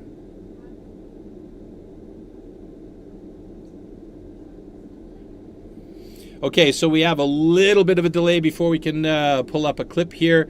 And like I said, the springboard is a very interesting one. I call it finicky like a cat because it can really bite you in the butt. And if you're not really on point with your springboard, yeah. The other thing you have to worry about too is you're holding an axe that's competition shaving sharp at top on that top board about 2 meters off the ground. That means if something goes pear-shaped and you fall down, it is a deadly situation that we want to really try and avoid. But these guys are professionals, and so We're going to take a look at the wood these guys are working on right now, and premium competition wood. Let's have a look at that and see what they're working with. STIHL Timbersports is an international extreme sports competition series featuring 6 disciplines: 3 chopping and 3 sawing. We have a premier competition, we need premier wood.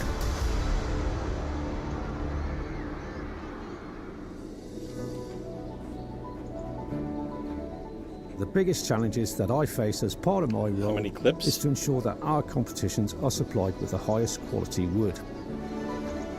Each individual tree is examined for its conformation before processing. We need to make it fair for all athletes. So we are selecting different sections of the trees to use for each of our specific disciplines. Once the trees are felled, extracted and transported to our facilities, we measure, mark and then cut the wood into sized blocks. We then peel the blocks ready for competition.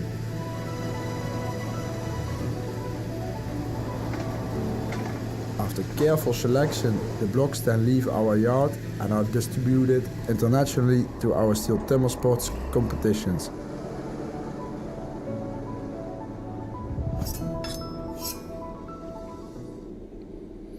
So again, this is the wood that the guys are using, and as it is premium competition wood, and we've seen today, it is cutting very, very fair, which is exactly what we want to see.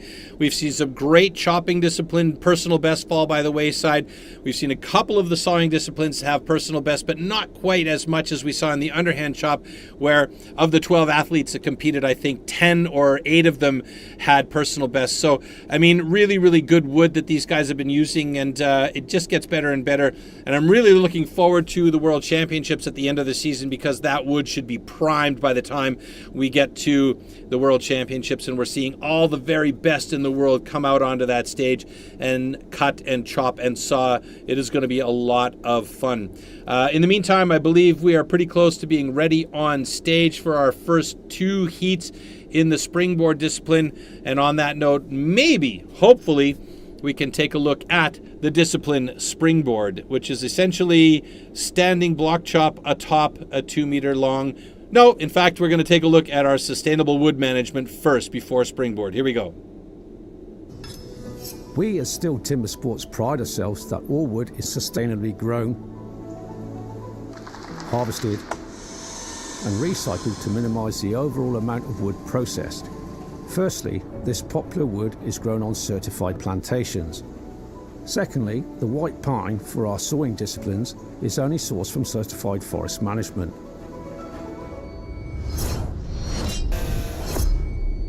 After all our STIHL competitions, all the spent wood is collected and recycled right down to the wood chips and sawdust, which, for example, is converted into renewable energy in the form of wood pellets for biomass. We quest to find certified partners. This ensures that all newly planted trees are nurtured and managed, promoting maximum efficiency and sustainability for the future conservation of our valuable forests. Therefore, as you can see, with good harvesting practices and good management with silviculture, the ground is quickly replaced by new trees, or could even be used for arable for farmers and future rotations.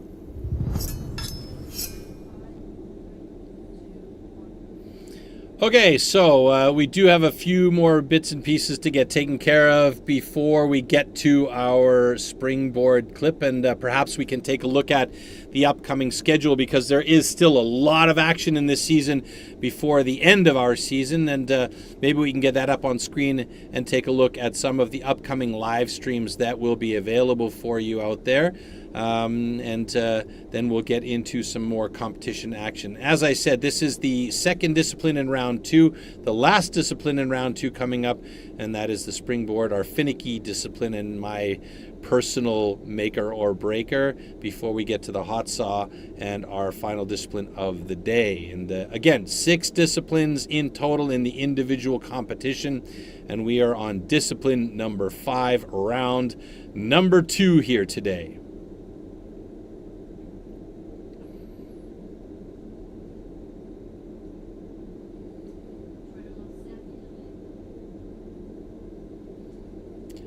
So, do we have perhaps a schedule of upcoming live streams? We could show that. That would be good, so that the people out there know what we've got happening. We're just waiting on the stage to be ready for springboard. Okay, so maybe we get the World Championship coming up. It'll take a look at the vibe and what we can expect to see at the World Championship, which is on the 30th and the 31st of October. On the 30th, we'll have the team competition, and then the all-important individual competition on the 31st. And a little bit later on, we'll maybe get into the European rankings to see who of our European family will be able to compete at the World Championships later on this year. But in the meantime, let's take a look at the World Championship teaser.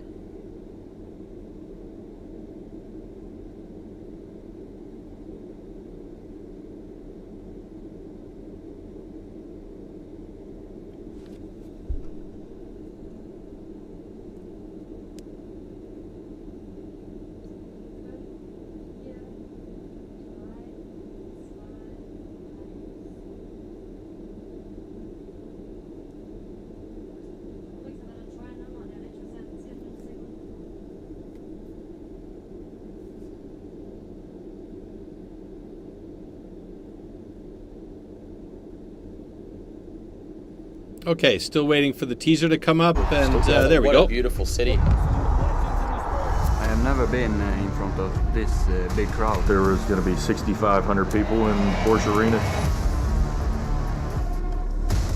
think everybody's going to be on their game. Definitely my favorite arena. Probably going to be unlike anything I've been competing in front of before.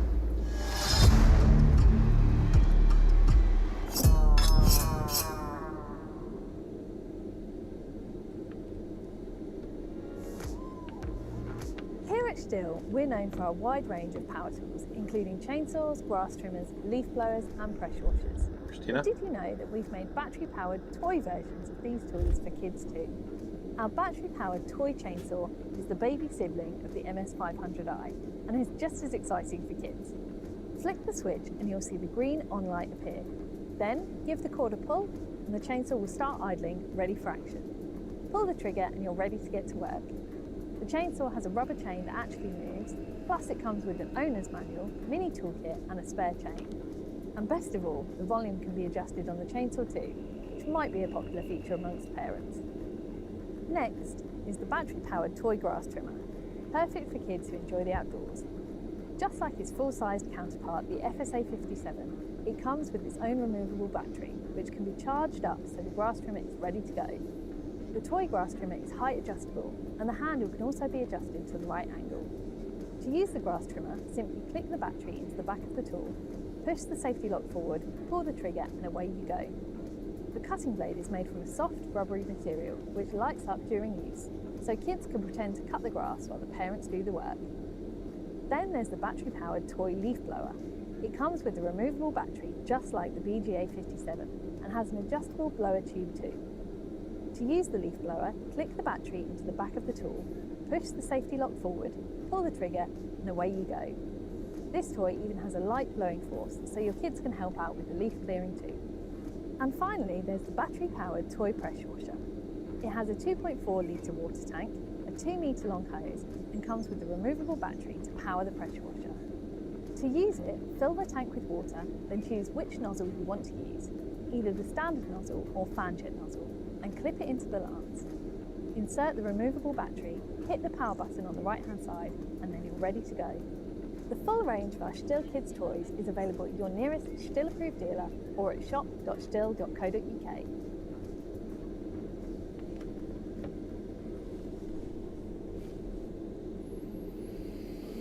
Okay, so you could see on stage there's a beehive of activity as the athletes get set and set their blocks atop the tree for the springboard. That's what they generally refer to it as is called the tree. Maybe what we can do is get a quick view of the stage for a little bit longer and give you a breakdown of how this will work before we actually go to the clip, and then a little bit later on we'll jump into some of the atmosphere stuff that we're going to be seeing later on at the World Championships, and onwards to the here we go, the atmosphere clip. This was great. Oh my goodness. On the standing block, who is it going to be? Is it going to be Australia or New Zealand?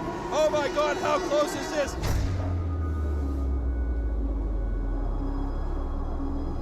And it's Australia! The atmosphere last night in the team's relay was unreal. That is their title of Team World Champion 2 years in a row. Oh, definitely. It'd be the noisiest crowd I've competed against. Shane Jordan's already over there. Yeah, I'm actually kind of getting goosebumps thinking about it right now. The crowds here, they were just erupting. You feel the energy of the crowd. Oh my goodness, what a great comeback from Belgium with a time of 1. The crowd was absolutely electric. And it was so much noise and support. Ja, doch, das pusht schon rum. Mein Fanclub ist auch da. Very passionate about their country and, the competitors. Yeah, it feels super. Oh my goodness, look at this. It's pretty awesome to compete in front of a crowd like this. But he's not giving up. He's looking good. Like such an adrenaline rush. It's an amazing feeling.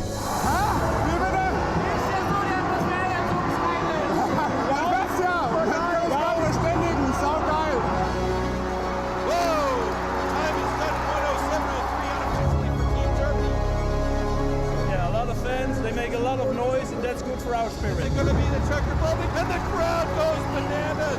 It's absolutely extreme here. Man hört.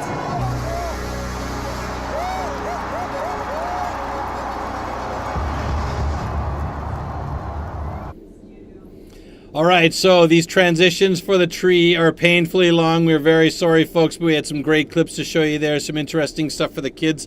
Make sure you check out your local STIHL dealership, and some of those toys are a lot of fun. I remember the saw was a favorite of my bike. Okay, in the meantime, let's get on to it. Now we have our stands ready to go, and we'll take a look at the tool and discipline for springboard.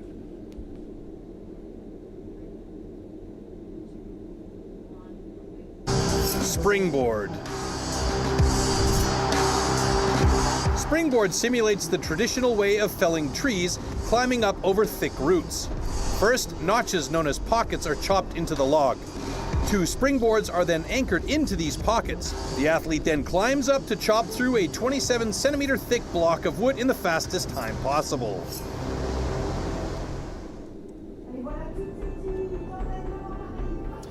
Okay, so we are into it now, and our first set of heats are ready to go. Julien Mayer against Christophe Trinquart, and Cyril Marchal against Anthony Prieur. Then we'll have Pierre Puybaret against Loïc Voinson, and Alex Maurice against Adrien Corteau. First heat, Julien Mayer, Christophe Trinquart, and you're about to see why exactly they call this discipline difficult, to say the least. Again, setting the pocket as quickly as possible, getting that first board in. Setting the second pocket as quickly as possible, getting that second board in. Boards, they need to be stable. They need to be solidly in there so they don't slip out or sag. So many things happen here. Watch this. Ready. Stand to your timber. 3, 2, 1, go!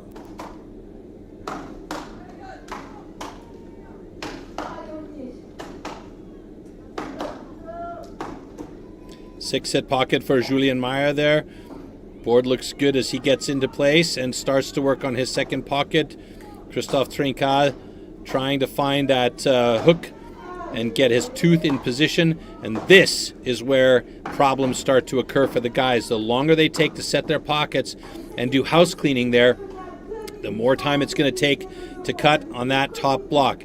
They have a time limit as well for safety. We see Julien Mayer already up on top of his board, although it is sagging a little bit, and he's going to have to be careful. And now that it's sagging some, he's not feeling super confident on the outside, so it looks like he's going to come back down and reset that pocket. And again, killing the time as they near the minute mark here. Christophe Trinquant now setting that second board. That second board for Christophe is looking very nice, though. And that's going to give him an opportunity to get working on the top. Now you can see that back foot by Christophe is all the way back at the end of the board. He's up a little high, so that means he needs to bend over to get the drivers into the block. But because he's got a good board, because he's got that back foot all the way back, he can apply more power into those drivers. They have to get through there in 2 minutes and 30 seconds. That's the time limit. Julien Meyer, he is on that top block now and starting to work the cut, but his board is sagging a bit, and you can see he's moved his body forward closer to the main tree, and that means he's not cutting using his hips and driving off that back leg. He's shoulder cutting, and that's going to be very slow. First of all, it's not efficient, and it's very tiring. Christophe Trinquant getting out to the 2 minute mark now, as the time is running away on these guys, but Christophe Trinquant is almost through, and he's moving onto that awkward angle on that second side, so we should see him get through there and get a time in the books here. He's got to do it in under 15 seconds. He should be able to manage it, and you can see the fatigue, and he's done it. 2:16.92 for Christophe Trinquant, just about at the wire, and it's going to be a problem for Julien Meyer because he's not even close here, and you can see he's choked up on the axe, and that is going to be our first DQ of the day for time limit exceeded. That is unfortunate for Julien Meyer, and a problem because that is no points. And ladies and gentlemen, you can see exactly why this is one of the most difficult disciplines to participate in. So many things have to go exactly right. And to be quite honest with you, so much training needs to go into this as well. Okay, we have a disqualification at this hand because it's a limit of time.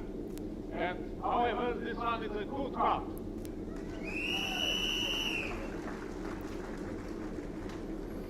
All right, so unfortunately for Julien Meyer, he is our first DQ of the day.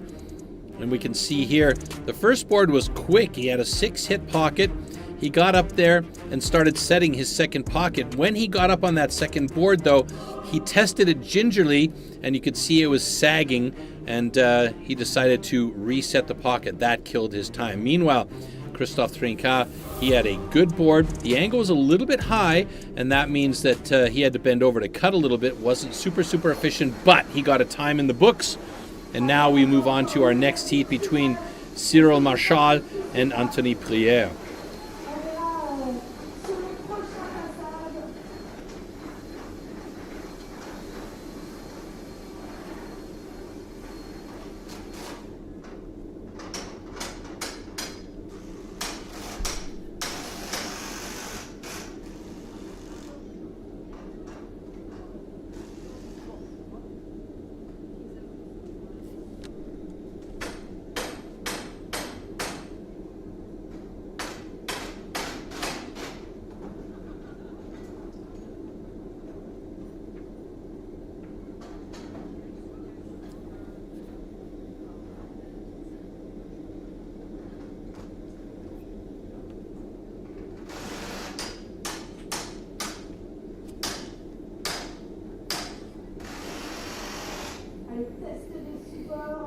Okay, last minute adjustments on stage here.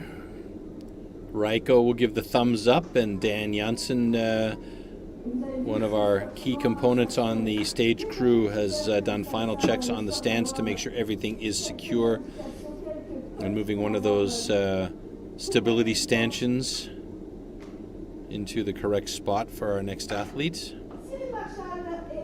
Cyril Marchal getting ready here, along with Anthony Prieur. Cyril has the better personal best time. Let's see how Anthony's been training this one. Athletes ready. Stand to your timber. 3, 2, 1, go!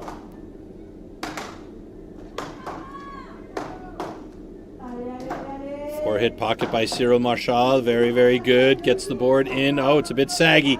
He's got to be careful here. Yep. That one was a bit too fast. Meanwhile, Anthony Prieur, he has a good first board and starting to set that pocket on the second board. I think he had about 6-7 cuts to get that first board in place. And now he's about the same on that second board. So the time is looking quite good for Anthony Prieur. Cyril Marchal finally has that first board in place and trying to set that second pocket. And this is a great board by Anthony Prieur as he is ready to go on that top block and starting that standing up top above 2 meters. And you can see his back foot not quite all the way back to the board, but the board looks good. And it's just setting into place now. Taking good purchase using that metal tooth at the front. And now Cyril Marchal clambers up onto his second board.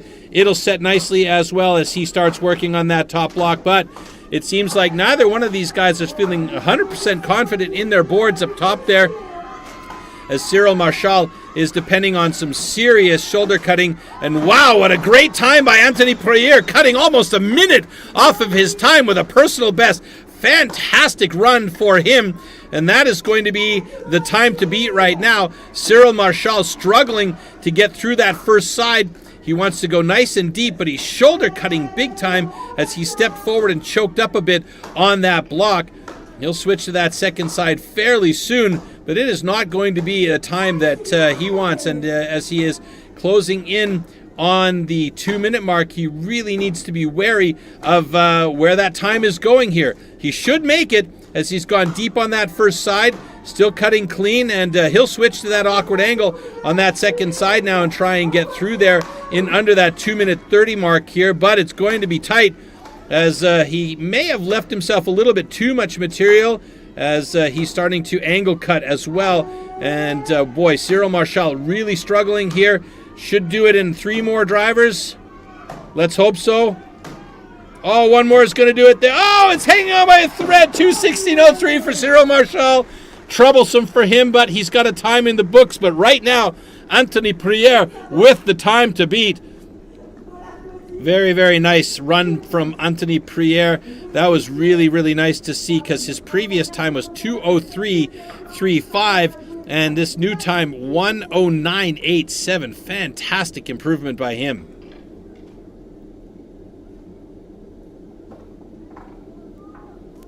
Hey! Close, very good!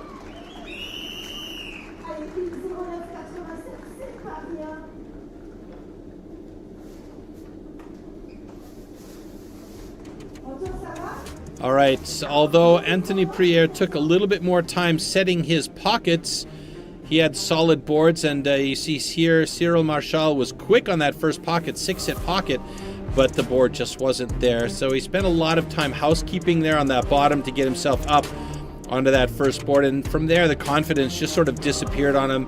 Anthony Prieur really, really motivated. Obviously he has been training this, making sure that he is really, really on point. Looking great here. And on that second side, really nice final drivers there by Anthony.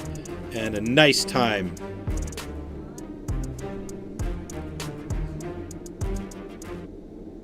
All right, so heat 1 and 2 are done and dusted in the springboard. We've got 2 more heats to come. In the meantime, they're doing a block change on stage in France. So we'll hopefully get that done quickly. And as I said earlier on, the athletes are responsible for the block change at the top. So we might get a glimpse of them putting in that block and setting their set screws and their security screws in there. Now, we talked a little bit about what's coming up at the end of the season in October. We have the World Championships. We have the individual World Championships on the 31st of October, but we also have the Team World Championships coming up on the 30th of October. Now, the Team World Championships is interesting, and we're going to take a look at Team USA, one of the strongest teams. What makes our team special this year is just the camaraderie. Get together with the team, focus our efforts, and bond as a team. We're not going to try to work on getting better. Like, we already are as good as we are. Team USA is getting a little bit older. You take that to heart and learn from it, they've done it. Just trying to be as consistent as possible. We've worked hard as a team to do what it takes to make up that one swing. There's no margin for error on those, and they're doing it as quickly as humanly possible.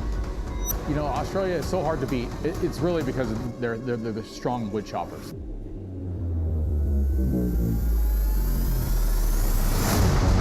Baby, here we go. They chop a lot more than we do in the U.S. Smile, Braden. Yeah, they're incredible axemen, but yeah, nobody's unbeatable. How much pressure is Team USA under now, having watched what Team Poland did? Everybody has stepped it up to another level. I think I beat you in the stock saw, though. If everything goes right and the wood is good, You know, if there's one team to do it, I think we're the team to do it. It's time to do or die.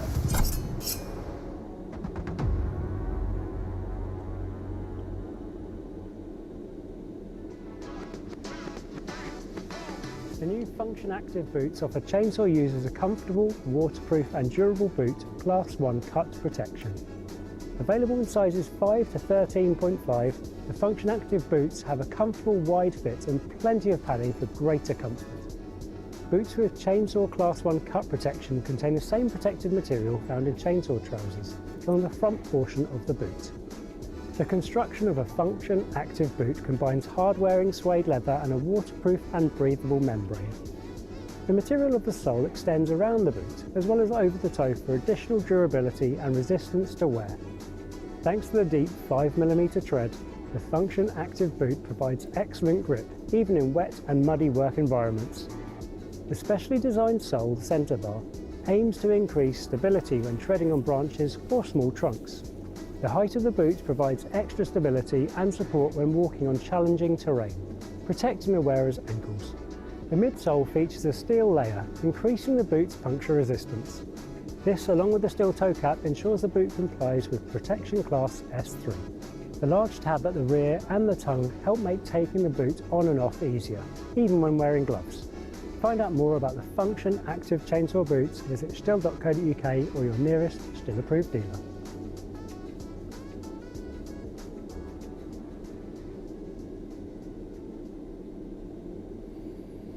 So there we see the action and activity on the stage, and the athletes again setting things up. On the very left-hand side, on stand number 1, you see Pierre Puybaret getting ready and placing his stuff on stand number 2. We'll have Alex Maurice. That's going to be his block.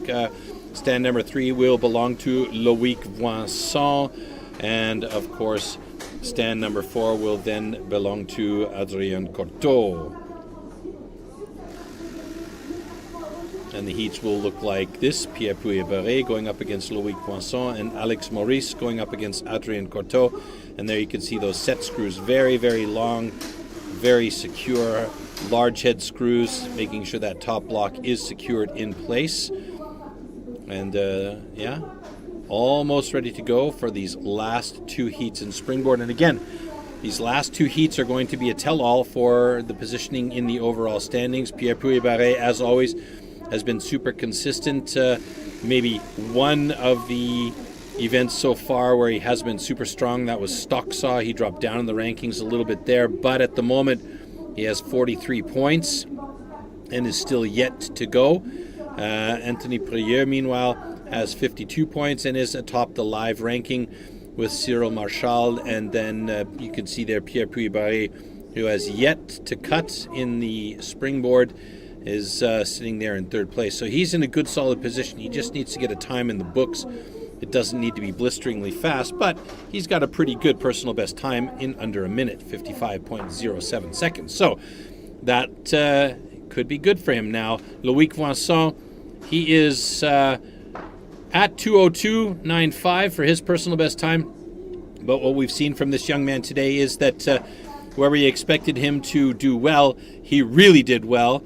And I expect him to have a very, very good springboard here, because we know that he's been working hard and making sure that he is actually where he needs to be able to compete with the big boys. And this is the one discipline that has sort of eluded him in the past, and the one discipline where he is going to be taking as much time as possible to make sure that he is good to go.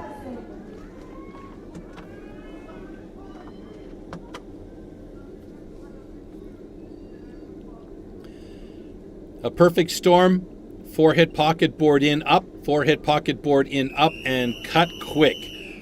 We saw that not too long ago. Athletes ready. Stand to where your Walt timber. Page pulled it off during the 3, 2023 2, Pro 1, Championships go. in the USA. And now we've got action on stage. Oh, great 4-hit pocket there by Pierre Puybaret. It took about 6-7 drivers for Loïc Voisin to get in there, and now he is up on his board. Pierre Puybaret, a bit of a sticky axe there. Another good 4-hit pocket, perhaps 5. I might have miscounted on that one. But Pierre is on top at 24 seconds. So if he can have a good standing block chop, we may see a good time for Puybaret. Loïc Voisin now up on his second board, and that board is looking very good. So this is a huge opportunity for Loïc Voisin, maybe not to beat Pierre Puybaret, but to obliterate his previous personal best. Meanwhile, Puybaret deep on that first side. We may see him switching over to that awkward angle fairly quickly here. Good cuts from Loïc Voisin, though. Puybaret on that second side now. I don't think it's going to be under a minute. Nope, it's not going to be, but he is just shattering that board up top. Loïc Voisin onto that second side now, and 1 or 2 hits should do it, and he's got it! 108.40. Hopefully, he does not get tagged for wrenching that block off, which would mean a DQ, but it looked okay to me from my perspective here. But that is a great time for Loïc. Very, very fast.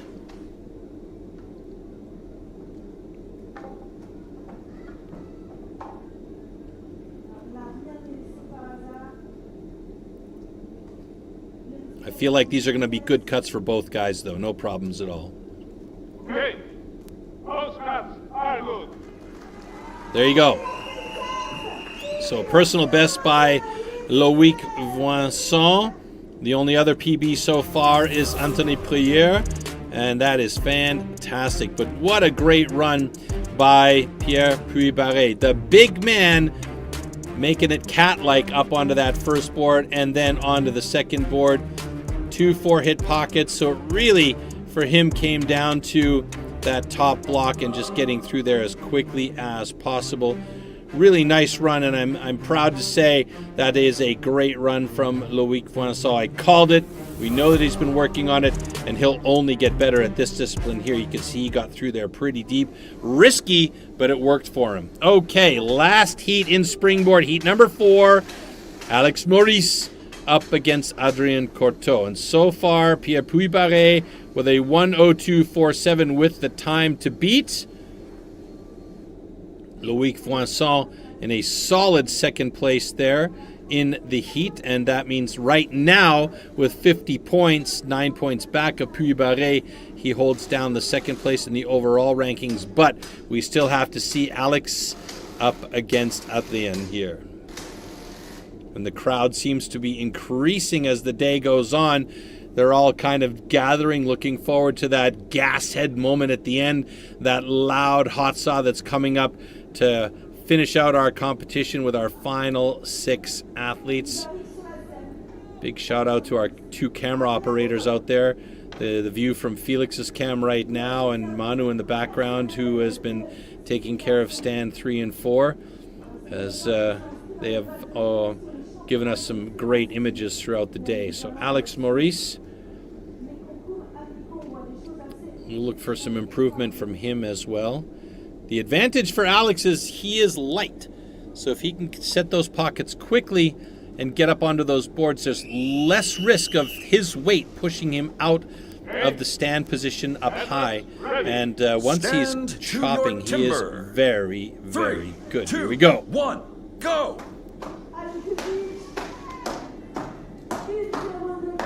4-hit pocket by Alex Maurice. That first one is looking a little bit ugly as that board is sagging ever so slightly.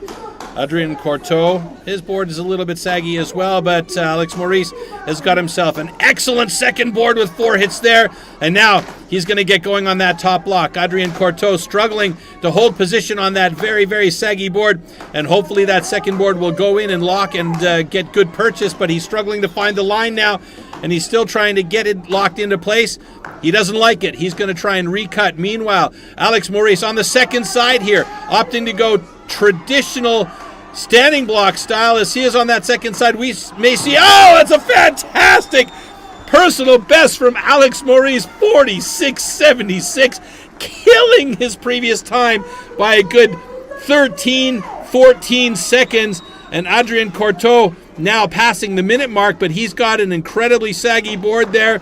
He's got to be careful, and you can see he's in close to the stump and shoulder cutting, and that board seems to be going down and down and down, and he may have to reset that board. And again, it's that shoulder cutting. It kills your time. It kills your power. So many problems when you're in this position. You got to choke up on the axe handle. You got to move closer to the stand. And everything just goes a little bit pear-shaped here. And all those bouncy movements on that springboard just create more chances that it will slip out. And now he's got to switch to that other side and get through there. Incredibly, he's got a decent time given the situation that he's in with a 1.4693. Adrien Courteau, wow, not bad. I mean, slower than his personal best by only about 30 seconds, but he is sitting there in 5th place. He's middle of the pack here in this group. Very, very well done, and kudos to him for not giving up and fighting through that. But what a time by Alex Maurice. That should put him atop the overall rankings. Very, very nice cut by Alex Maurice, and not far off the season's best either of 41.51 seconds. 4-hit pocket for Alex Maurice. Adrien Courteau struggled on that first one. It also looked like that first pocket wasn't super hot for Alex, but he didn't care. That second pocket is where it counted. Another 4-hit pocket on number 2, and he got up there and just started to go to work. Now, he decided not to go super deep on the top block and just opted to go traditional standing block chop style and cut up down on the second side. And clearly it worked for him with a fantastic time of 46.44. So here we go with the springboard results. Alex Maurice, fastest guy with a bullet. Pierre Puybaret in second position. Loïc Voinson in third. Top 3 positions are also what we're going to see in the overall standings, I believe. We'll take a look at the overall standings here in a second. And what's key is you need to be in those top 6 positions after the springboard in order to move on to our hot saw. For Julian Meyer, unfortunately, that DQ is going to cost him, and we will see him eliminated from competition here today. Now let's take a look at the springboard results as they mix in with the overall results. So Maurice now takes over the top position by 2 points. Puybaret moves down a spot to second, and Loïc Voinson holds on to that third. No change there.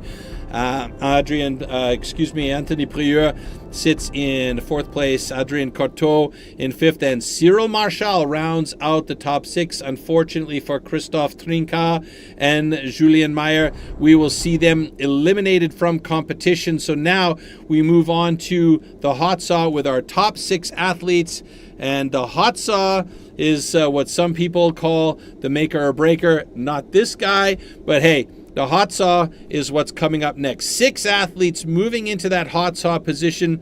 We're going to see Cyril Marchal, and it is in reverse order of their standings at the moment as they move into this. So Cyril Marchal, then Adrien Courteau, then we'll have Anthony Prieur, followed by Loïc Voinson, then Pierre Puybaret and Alex Maurice. Now the advantage for the top 3 guys is they get to watch the other 3 guys cut and see how well or poorly they did, which then either increases or decreases the pressure on the top 3 guys. So that is the advantage of coming into this final discipline with a little bit of better points and position. So let's take a look at the tool and discipline for our final one of the day. These custom handmade race-tuned machines are built for maximum power and precision and to cut the wood as fast as possible in a competition. They are built with a 60 to 80 horsepower single-cylinder 2-stroke engine, often taken from a snowmobile or high-powered motorbike. The hot saw can weigh up to 30 kilograms and its chain rotates at over 250 kilometers an hour.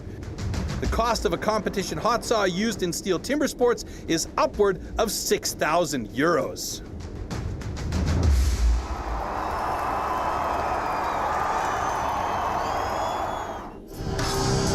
Hot saw. For the hot saw, power saws are called into action and the athletes have a space of 15 centimeters to cut 3 complete discs off a 46 centimeter thick wooden block. Jumping the start or cutting over the line will result in a disqualification. Well, there you see some of the, or one of the hot saws here. Anthony Pierre cuddling his hot saw up and getting ready to head over to the stage. These are incredibly dangerous machines, race-tuned. The two types of motors that we traditionally see in the hot saw are Wankel and Rotax, and you can tell the difference between the two motors by the sound that they make. The Rotax, you'll generally hear a little bit more high-pitched, a little bit more like a two-stroke motorcycle. The Wankel motor is a little bit more throaty, you have a deeper growl. You'll hear this very loud popping sound. And if you're a gas head, this is absolutely your discipline. It is our final discipline of the day, the last discipline to determine who is our French champion. The realistic situation here is it's among 3 guys. The possibility is Loïc Vincent, Pierre Puybaret, or Alex Maurice. The difference in points, Alex has 59 points, Pierre Puybaret 57 points, and Loïc Vincent 48 points. Now, Anthony Pierre is in the mix with 46 points. However, it would require that all 3 of the top guys DQ or come dead last, and Anthony Pierre wins the hot saw with the fastest cut of the day in order for him to have a chance at the podium. So it is about the math, really, at this point. The top 3 guys have an opportunity here. But again, these machines are also finicky. And if they don't want to operate for you, they will not operate for you. So it is really about the maker or breaker. And let's take a look at what that's all about.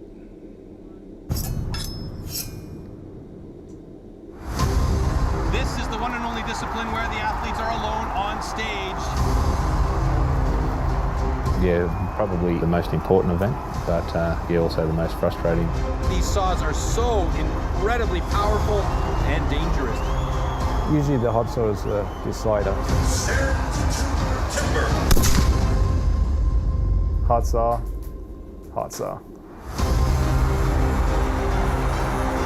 Like I can't describe to you when we're out there under pressure. Starts well, first disc looks solid, cut is good.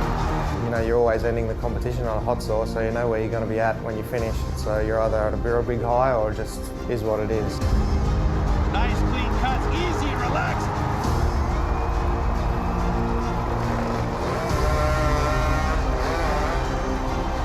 Hot saw is a love-hate for me. I honestly don't get that much enjoyment out of it. I'm not a motorhead. I swallow my pills and eat it. Once the competition comes, anything can happen. Oh no, a false start by Sterling Hart. What a disaster. Yeah, it was a disappointment for me. Happens though, it's part of competing. I saw there's 3 good discs there, but then let that nose come right up underneath the cross over the line. Unfortunately, a disqualification. It all relies on the hot saw. It went good up until the hot saw. I disqualified, I cut across the line. Yeah, there was a bit of interference, I feel like, in a big pressure situation, you know. What are you taking away from this event? Oh, probably last place. I don't know, headache. Yeah, shiratsu. What else do you want? If you have bad luck or if you did wrong, it's part, just your experience. Oh my goodness. What an absolute disaster. The chain came off. I was not disappointed because everybody see that I can be with the guys in front. A bit of avoided disasters, so it was just operator error, and I didn't perform as well as I would have liked to. Nice safe cut. Oh no! Oh no! Never prepared for that situation, but luckily I started and I got 3 wheels and now I'm the world champion. Yeah, it's the make or break event, you know. I think you love it and you hate it. Das ist eigentlich immer ein geiles Ding. Ich schneide immer sehr sicher. Super quick away from the wood. Every competitor in 30 timber sports countries around the world is watching on the live stream saying, I cannot believe what I just saw. Let's try to make 3 good cuts and no disqualification. The hot saw is where it's all one, so that's the best event.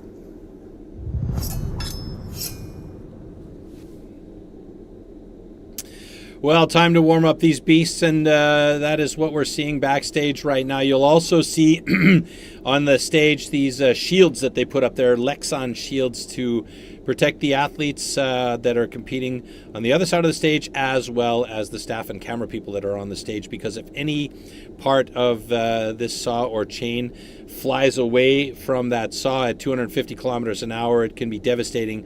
And that is why this is one of the most difficult and dangerous disciplines by the sheer weight. And you can see this is a strong man carrying that saw, and it looks like he really is struggling a little bit to make sure that it stays in position. These are heavy, heavy machines. 35 kilograms of angry, wanting to run away from you tool. And if you let it get away from you, it will bite you in the butt every single time. It's got to start hot, run hot, and cut clean. And when you're trying to lift this machine and control it through 3 good cuts on a 15 centimeter wide piece of that block, it is quite challenging. And the best in the world can do it quickly, but sometimes even the best in the world have a moment where it just does not want to cooperate. So we'll get our first heat up in about 3.5 minutes time, and that will be Cyril Marchal, who we just saw carrying his saw over to the stage side, going up against Adrien Courteau. Now, as you saw in the maker or breaker discipline or clip, usually it's only one athlete on stage. That is at the International World Championships there, where you have one athlete on stage. For the National Championships, we do have 2 athletes on stage, so that's 2 extremely loud saws on stage for the heats. And there you see Pierre Puybaret with the last-minute adjustments and warm-ups to his saw. And the difference here between the stock saw and the hot saw, the stock saw actually runs before the athlete picks it up and starts their cut. In the hot saw, the saw needs to be warmed up, then turned off, and then started before the cut. So yeah, there's a lot of things that have to happen exactly right for this discipline to go. And you can see the world record, 4.28 seconds. That belongs to Nate Hodges. Oh, excuse me. No, it is Nate Hodges from the USA at the Pro semifinals from 2025. That is yet to be broken. Previous record holder was Danny Martin, and he held that for a short while as well. But with each improvement and the training level that these guys have, we're seeing quicker and quicker times. And you know, you never know. At the World Championships, we may see another world record go by the wayside. It's always nice to see that. And our first 2 athletes coming up on stage for hot saw heat number 1, Cyril Marchal and Adrien Courteau.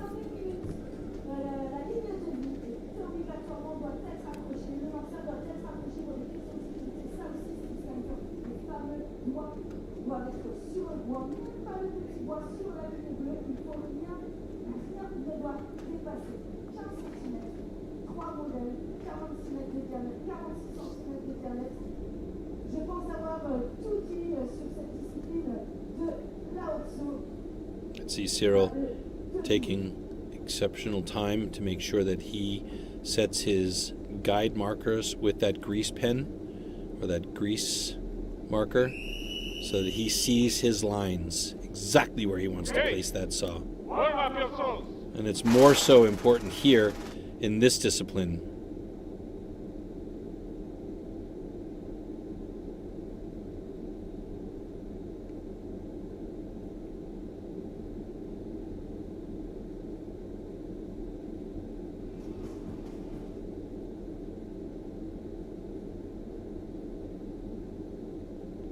Adrien Courteau. Last sets for his pull start and the security line. 30 seconds.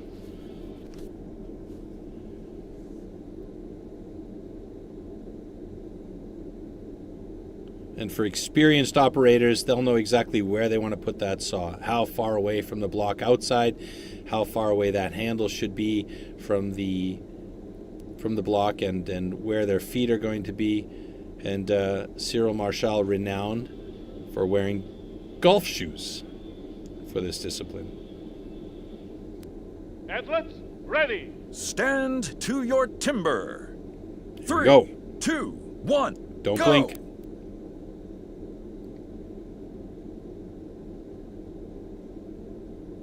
Oh, very nice cut by Cyril Marchal. 6.61 seconds. Adrien Courteau with a 7.40. So right now, Cyril Marchal is happy with that cut and a great time for him. And after adjustment, it actually got a little bit better. 6.48 and a 7.18 for Adrien Courteau. Quick check of the line by Bart Janssen to make sure the cuts are fair. Hopefully, he's good. The cookie broke on impact with the ground, but it looks like we're okay.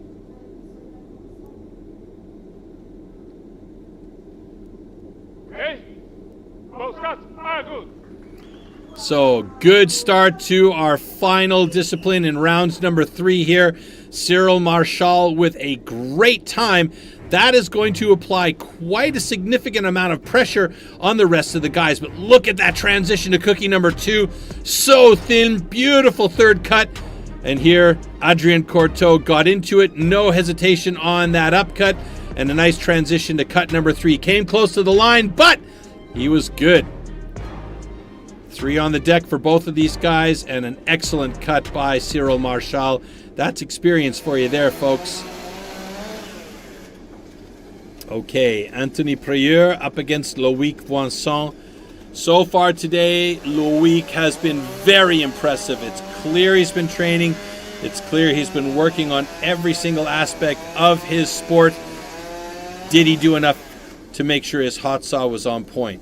We will find out in this next heat between Anthony Prieur and Loïc Voinson. Look for Anthony in stand 1 on the left-hand side of your stage and Loïc Voinson on stand 2 on the right-hand side.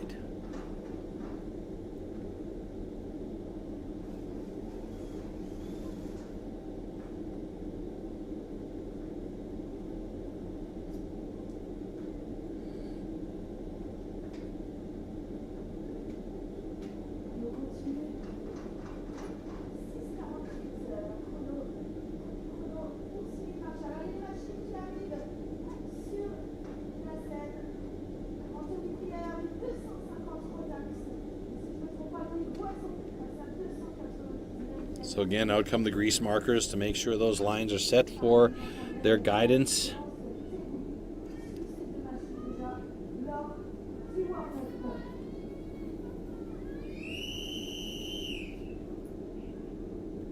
Hey, warm up your saws.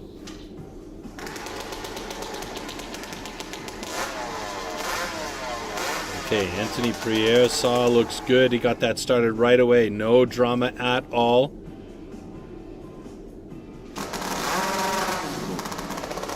Same thing for Loïc Voinson. Took him a long time to get there, though, and obviously not feeling overly under pressure as those last bits of performance setting things in place. You can see all of the carbon fiber aspects of that saw to try and reduce as much weight as possible. Both guys using that Rotax motor, I believe. Could be that it's a Wankel motor for Loïc Voinson. Chain oil dripping all over the place. Here we go.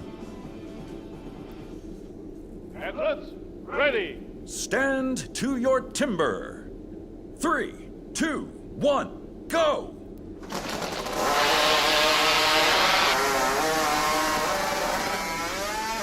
Oh no! It was a beautiful start by Loïc Voinson. 2 cookies on the deck, absolutely fantastic. And on that third cookie, he came in a little bit hot and the chain came off. That is a bummer. That means no 3 cookies, a DQ, and that is also going to be a DQ on the side of Anthony Pierre. So that means 0 points for either of these guys with a cut line. Oh my goodness. What a turn of events for Loic Vincent, though. He started so beautifully and got a little bit wild on that 3rd cut. Unfortunately, those cuts are DQ'd. Here it cut the line, and here didn't finish. Oh, gutted for Loic. He's been so good all day long. And one little scrub over from the saw. Watch this here. Beautiful entry into the cut.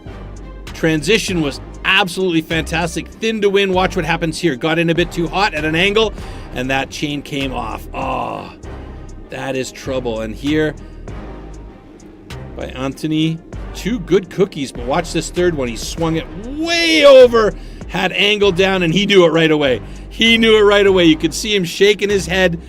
2 guys that were looking great. Unfortunately, it goes by the wayside as DQs. And now Pierre Puybaret up against Alex Maurice. Puybaret, the holder of the national record. Alex Maurice not that far off with a personal best of 6:05. So really, it's going to come down to the heat between these 2 guys right now.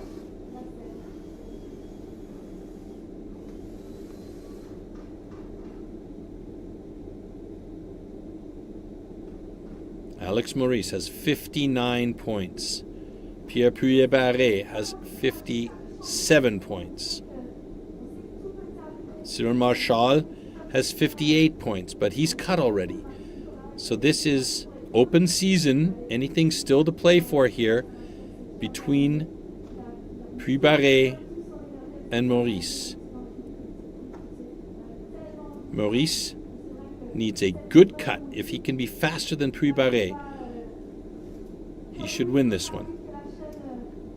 If Puybaret is faster than Maurice, then he will take it. So really, this is about these 2 guys racing each out of the bottom of those cuts and making sure nothing goes pear-shaped for them.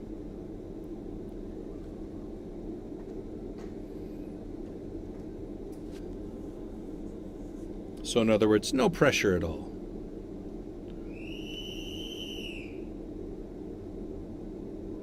Hey, warm up your shows. Puybaret saw starts flawlessly. He knows that machine inside and out.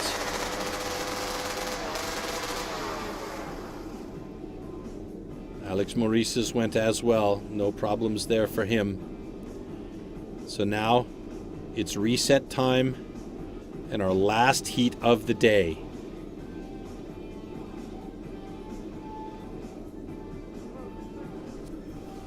Seconds. 1 point separates first and second. 1 point separates second and third. Adrien Courtois tied right now with Pierre Puybaret, but the cut from Puybaret still to come. Alex Maurice has to have a phenomenal cut in order to beat Puybaret, who has been consistent and solid all day long. Methods ready. Stand to your timber. 3, 2, 1, go! Oh no! A false start there. Not a false start, but a not start for Alex Maurice. And Puybaret with a solid 7-1-9. Does he have 3 cookies on the deck? Looks like he is fine with the cuts. Alex Maurice is going to have a very slow time, though. And that is going to be a huge problem for Maurice, because that means he is going to end up in second place here. And Puybaret will take the win. No cut line. 3 complete cookies on the deck. And it was a non-start for Alex Maurice's saw. That is not what he wanted to have, unfortunately for him. That means he's going to be pushed down into second place. And fourth place in the hot saw means a second place overall in the overall rankings, and that means Pierre Puybaret once again is the French champion. Unbelievable. Let's watch this again. Perfect start. Nice entry into the block. Barely any swing, and the transition, that last cookie, a bit bigger, but it was as good as it could be. Alex Maurice, it took him a while to get started, and then when he got it started, he had clean cuts, but unfortunately, it was a little bit too little too late after a non-start to get the thing going. Oh man, gutted for Alex Maurice, but Cyril Marchal with the fastest time of the day in hot saw. Pierre Puybaret right behind him with a 7:13. Adrien Cortot with a 7:18.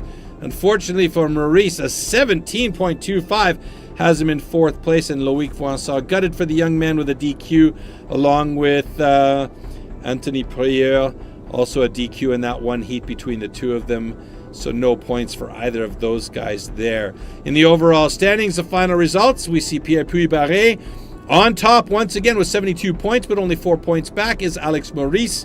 He had a solid day. It was just the hot saw that broke his heart today. And Cyril Marchal will be on that podium in third place in the bronze medal position.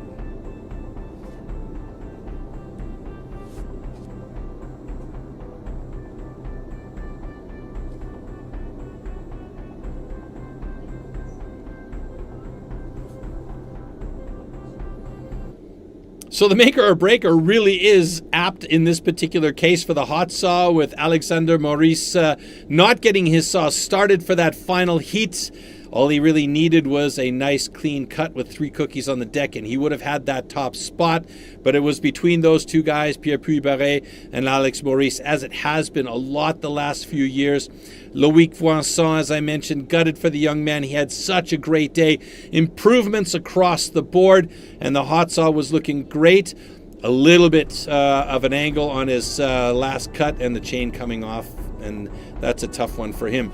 Now, the European ranking. This is important here because it is the top 8 athletes that will be invited to or be qualified for the World Championship, the individual World Championship. And Emil Hansen at the moment leading the European ranking. Glenn Pendleton from the Great Britain in second place, and Pierre Puybaret, by virtue of today's activity, is sitting in third place there. So we'll for sure see those 3 guys. We still do have a couple of events coming our way, and there will probably be some changes in the European ranking as more nations have their national championships toward the end of the season. So there's still a lot of action coming your way. Maybe we'll have a chance to look at the other events that are coming up for Livestream. It doesn't look like it. We're going to get right into our awards ceremony here. So what we'll do is we'll bring up all the athletes from 12th position up until the top 3, and then do the awards ceremony with our top 3 athletes, and of course the all-important champagne shower, which is always fun to watch.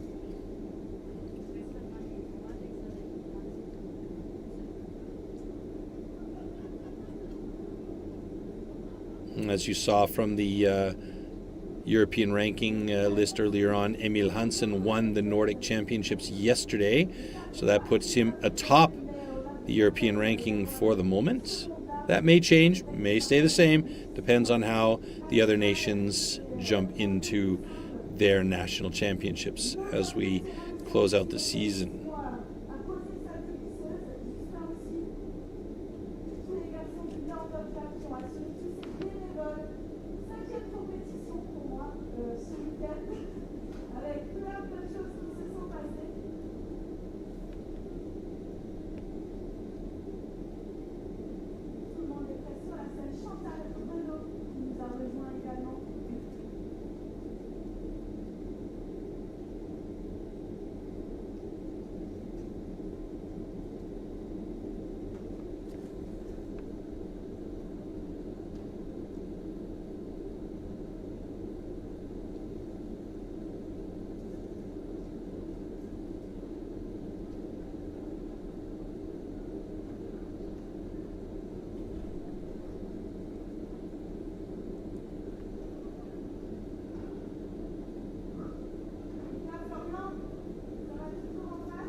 Okay.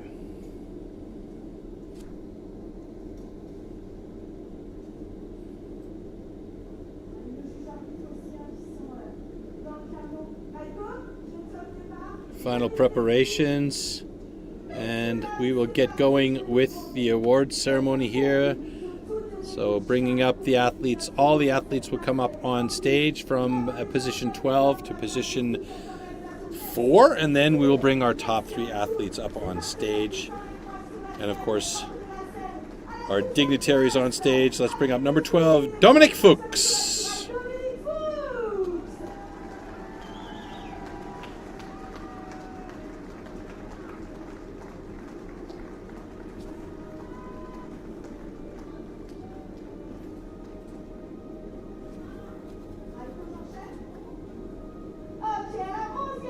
So next up in position number 11, Romuald Puck. And that fantastic cowboy hat. I wonder if it's a custom-made cowboy hat. I like it. It's great style. One event, just one discipline I want to see him do in the cowboy hat though. All right, there we go. The big man, Pierre-Louis Poisson in 10th position today.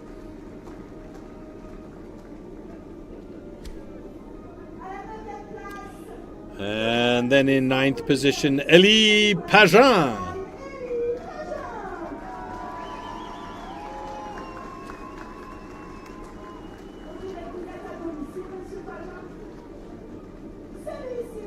All right, next up, number 8, Julien Maillard.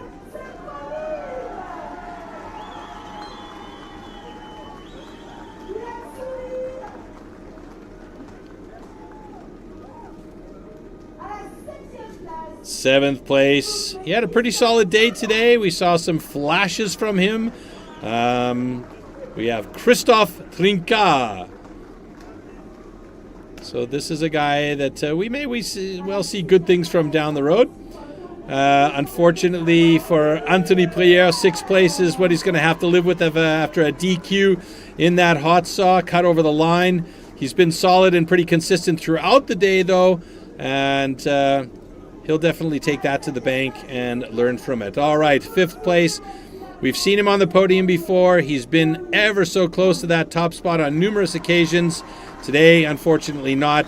Loïc Voisin, he's been fantastic, about the most consistent throughout the day, and just a DQ in the hot saw made the difference.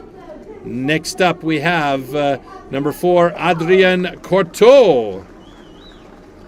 He had a good cut in the hot saw, sitting him in 3rd place in that discipline and 4th place overall. And now we get to our podium positions.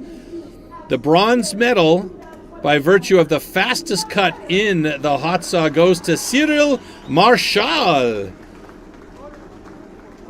And he's happy about that. He's celebrating this one, and so he should. Bronze medal for Cyril Marchal, a great job. And he showed that his experience plays a huge role in getting that 3rd position on the podium. Next up, he was so close, but a non-start on his hot saw meant that he has to settle for 2nd place. Silver medal goes to Alexandre Maurice.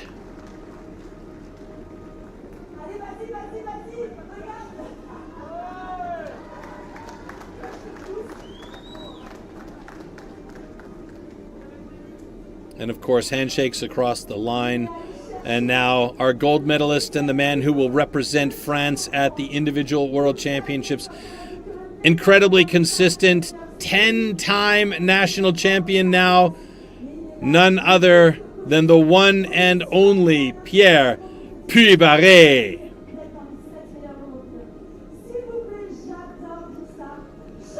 Started strong with the underhand chop. Stock saw was a bit of a hiccup for him. Standing block and single buck were solid. Springboard, he was also very good, getting 2nd place there. And the hot saw, of course, the 2nd fastest, and that was enough to put him atop the podium one more time.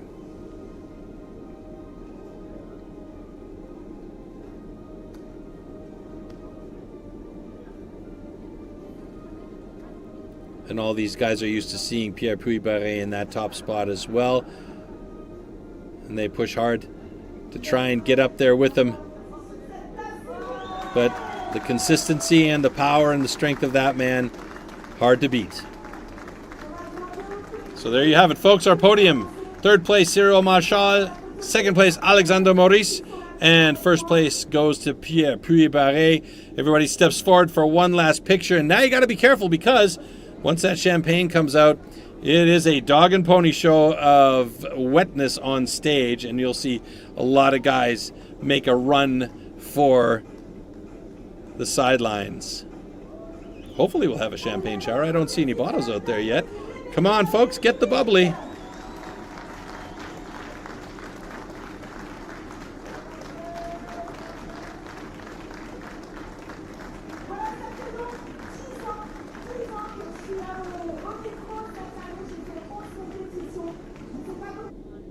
Aw, I wanted to see a champagne shower. Come on. All right, well, it was a great event, and you see the 12 best timber sports athletes from France on stage there today. That is absolutely fantastic. It was really, really fun to watch. And of course, we saw some huge improvements from Loic Voisin. I felt really bad for the kid in that hot saw. A small angle just pushed that chain off. Otherwise, I think we may have seen Loic on that podium. But a great job by Cyril Marchal, Alexandre Maurice, and of course, the number one guy in France, Pierre Puybaret, who we will see, at the end of the year on October 31st at the Individual World Championships. Lots more action coming up this season, so we hope you guys will tune in and enjoy a ton of STIHL Timber Sports action for the remainder of the season. And of course, don't forget, September 13th, we have the European Trophy coming your way from Poland. It is going to be super, super fun in that format. It's always action straight out the box. So from my side, thank you very much for joining us, and see you next time, everybody. Ciao.